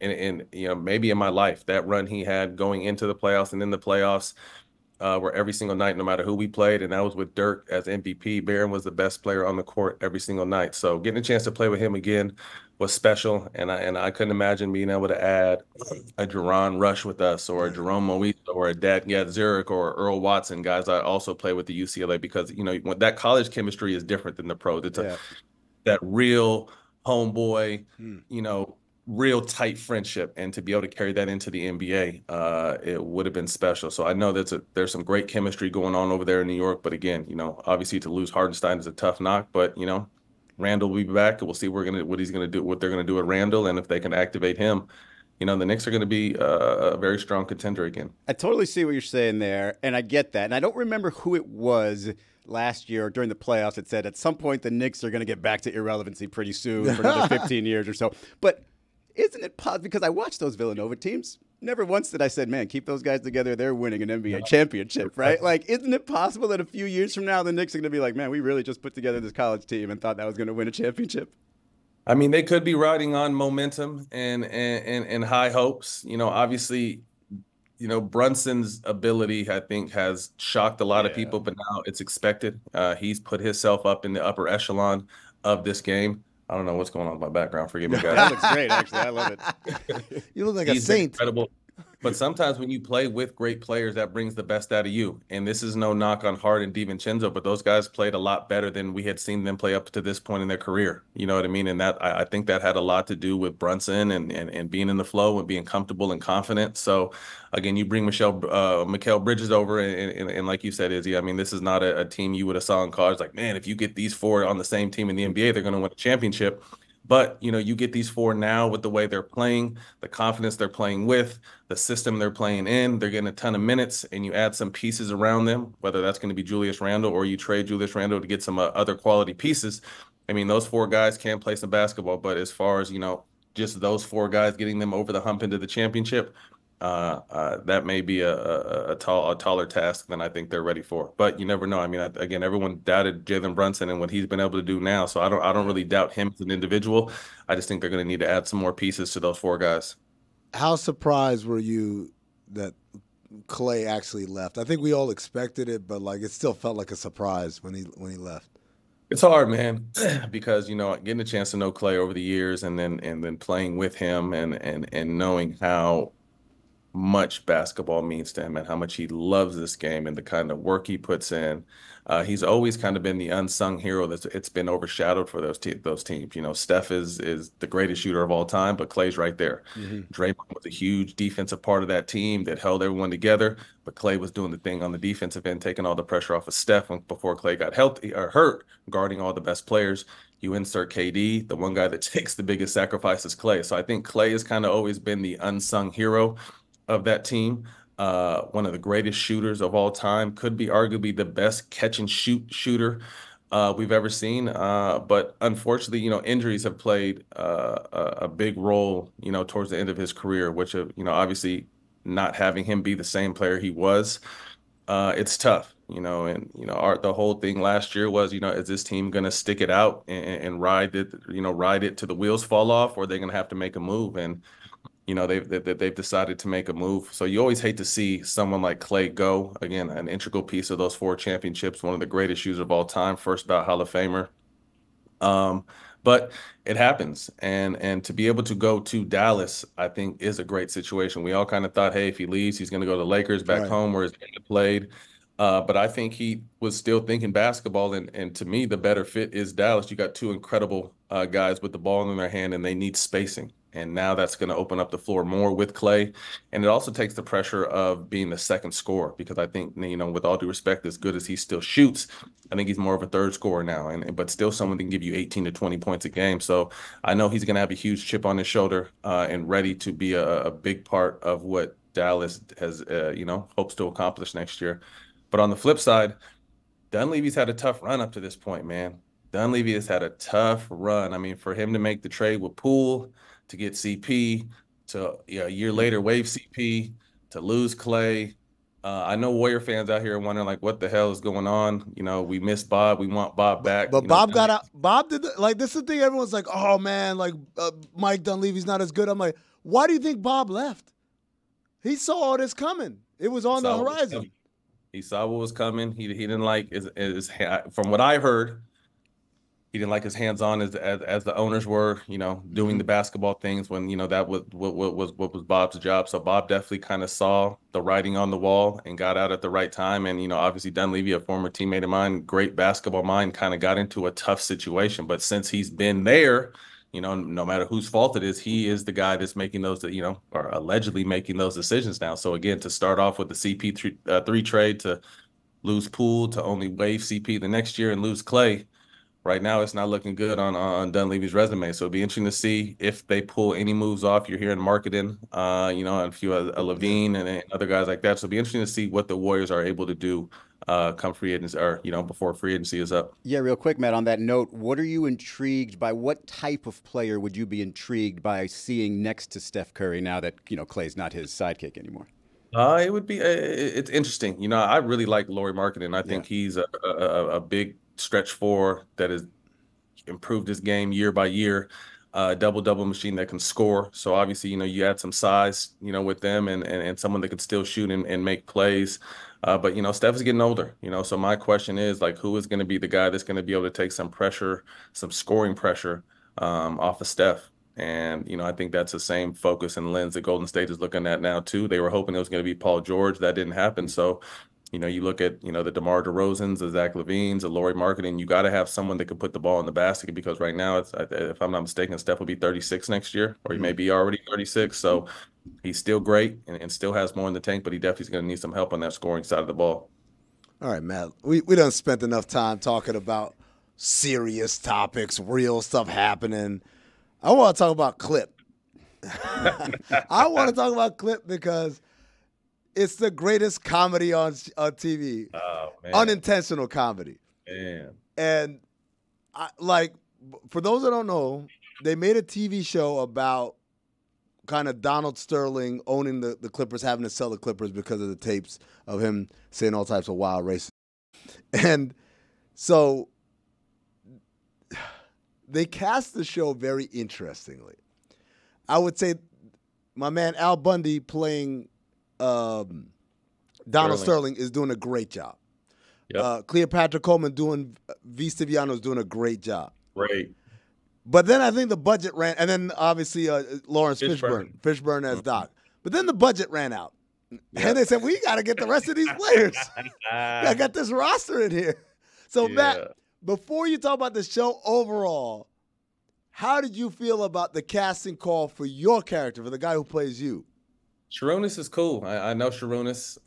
We look somewhat alike, I guess, if you're going to say. I think they got me closest to right over any other player. We're pretty much the same height, same complexion, very similar in that aspect. But you look at the other casting, and it's not even that they don't look alike or they act, or that they didn't act well. It's just look nothing like. I mean, you look at Blake's guy, like, holy. You make DeAndre this weirdo that likes lizards, and he's nothing like that, and like real philosophical deep guy, he's nothing like that. You look at Jamal and I laugh. You look at CP and I'm just like, damn, like they could have did a little better. But I think to your point, I mean, I thought they casted the main people great. I think Ed O'Neill was great for Sterling, Lawrence Fishburne for Doc, the lady that played V, and even the lady that played Shelley Sterling. Yeah. Those did a great job and a great job casting. But the show overall, like you said, it's been funny to me, to relive something that was, a little over 10 years old. It was entertaining, just how out of touch. I think the funniest part is how out of touch Sterling was with life. Like, he really thought that people with him loved him. He was America's sweetheart. And although I didn't have any run-ins or any issues with him, he was just very disconnected to reality. But overall, I mean, it was entertaining. I mean, the back and forth of what was said in big meetings and on the day-to-day, They didn't hit the mark on that. But again, I think, I actually consulted on this project early on. When I first started reading the first couple scripts, I'm like, and I think it was just them trying to, obviously, you got to sensationalize things and make it, fun, I guess. But again, I just think overall it was an entertaining look at, which was a very serious situation at the time. And, we didn't really know what we were getting into at the time. And I was one of the main voices during that time on what we should and shouldn't do, along with the rest of the team. But, I was one of the leaders in that locker room. And when you look back now, I'm sure we all, if any of the guys saw it, we should have sat out. But at the time, it was too much unknown. We didn't know, we sit out one game? Do we sit out 2 games? Do we sit out the whole series?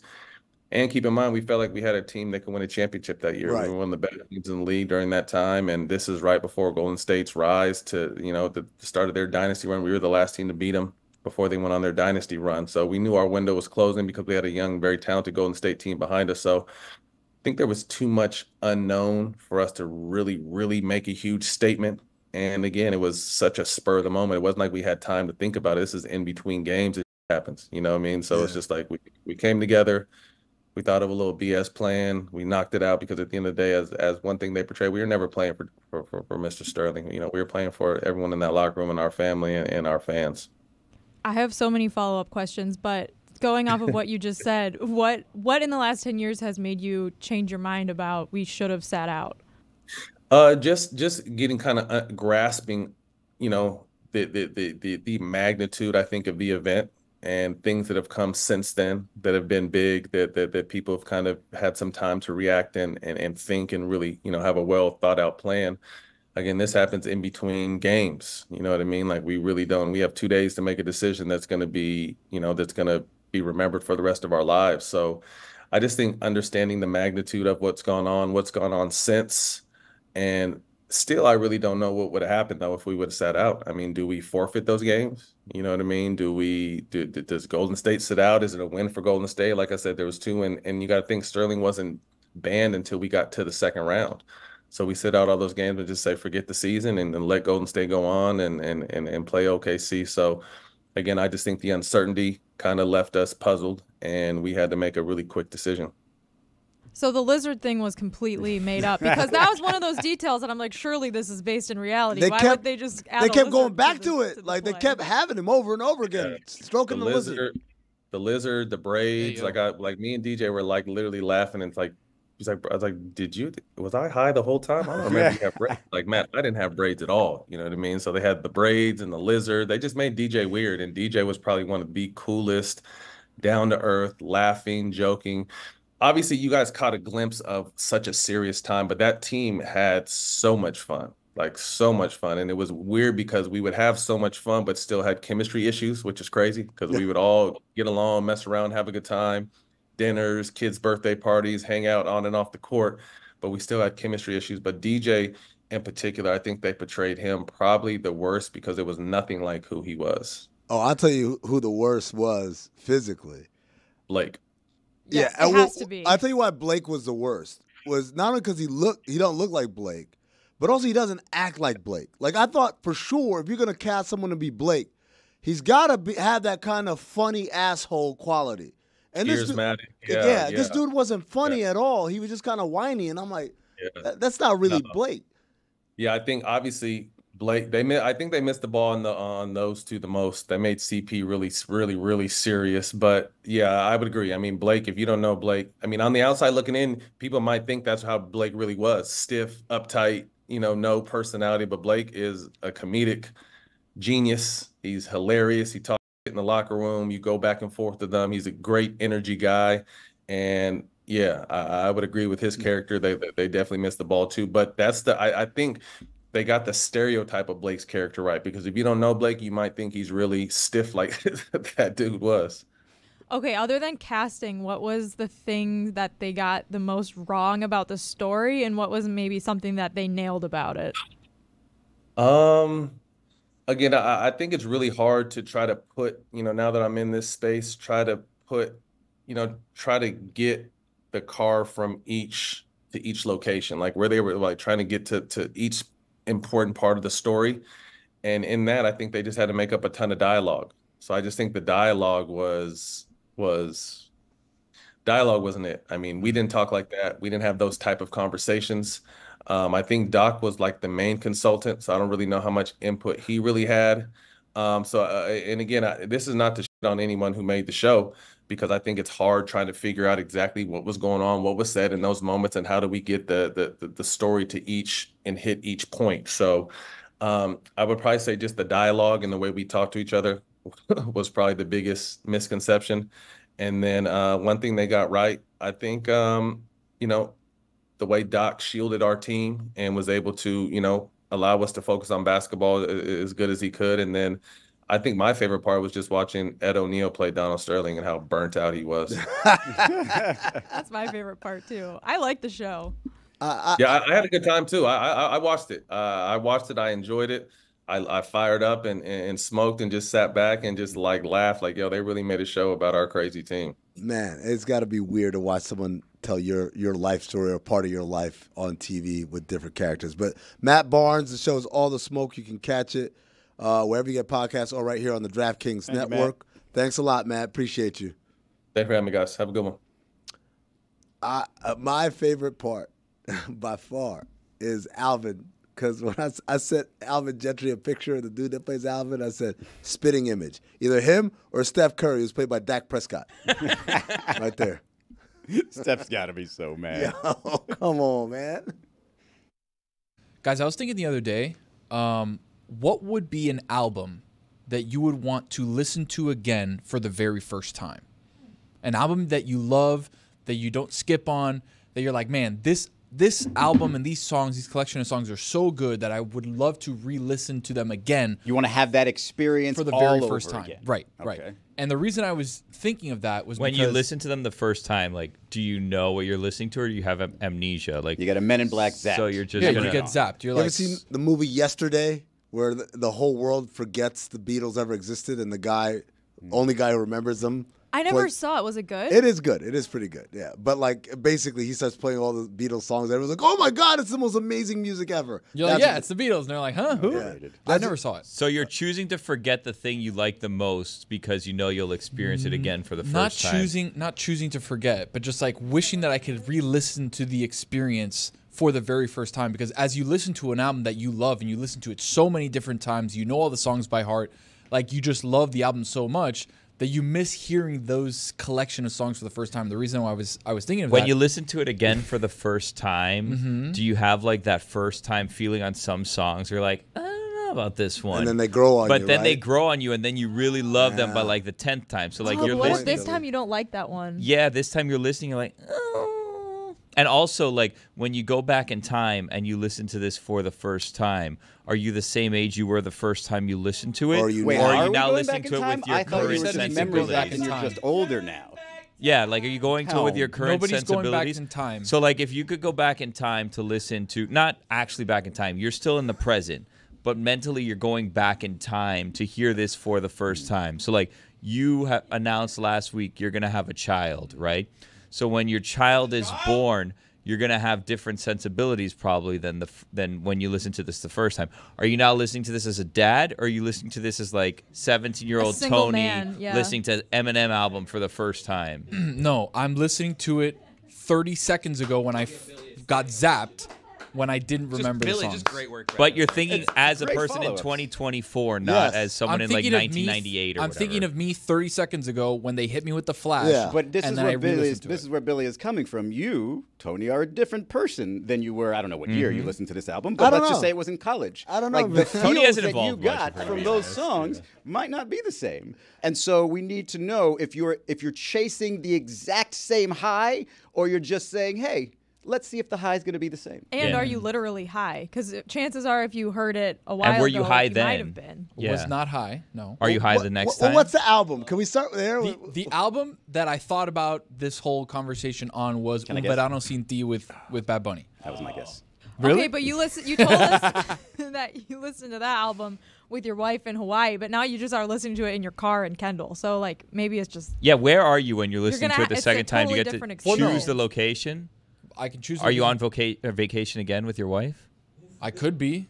Well, maybe that's why you liked it more. But I heard the song prior to. Like, I heard the album when it came out because the day before we went to Hawaii, the album came out. So I listened to it that day, and I was this like, when you cut your foot? Yeah, that was when I cut my foot. So you're listening to Last it day on the day before trip. you went on the trip, not on the trip with I your listened wife. to it on the trip every single day. No, but you're going back to the first time you listened to it, not the first trip that happened after you listened Oh, to you it get the to go on first time. another vacation? Yeah, did Thank you get to go on God. vacation for free? Can I point out really quick that Tony has like the vast universe of music he's heard his entire life. He's picking an album that came out a couple of years 2 years ago. 2 years ago, yeah. May 6, Well, that's 2022. the That's idea. what you want to go back That's the idea where I had. I was like, oh, this. If I could re-listen to these songs, it'd be cool. It But absolutely can't you nukes. remember it pretty well because it was 2 years ago? It nukes Billy's follow-up entirely because you are the same person. Well, hold from on a couple of second. months ago. You went on Hawaii shortly after listening to it, which probably made you, because you were going and It's doing the these greatest fun things, summer album of all time. But because you were on a trip, that was an amazing trip, Even right? if I was Describe the home. feelings, Like now Tony. I How were you understand feeling when what you you're most listened to excited about is NCAA coming out. So now if you hear a video, this album for the first time the day before NCAA comes out, you're gonna be like, oh my god, I it's might the best re-listen album to the ever. entire Un Verano Sin Ti album while I play NCAA football, and then what?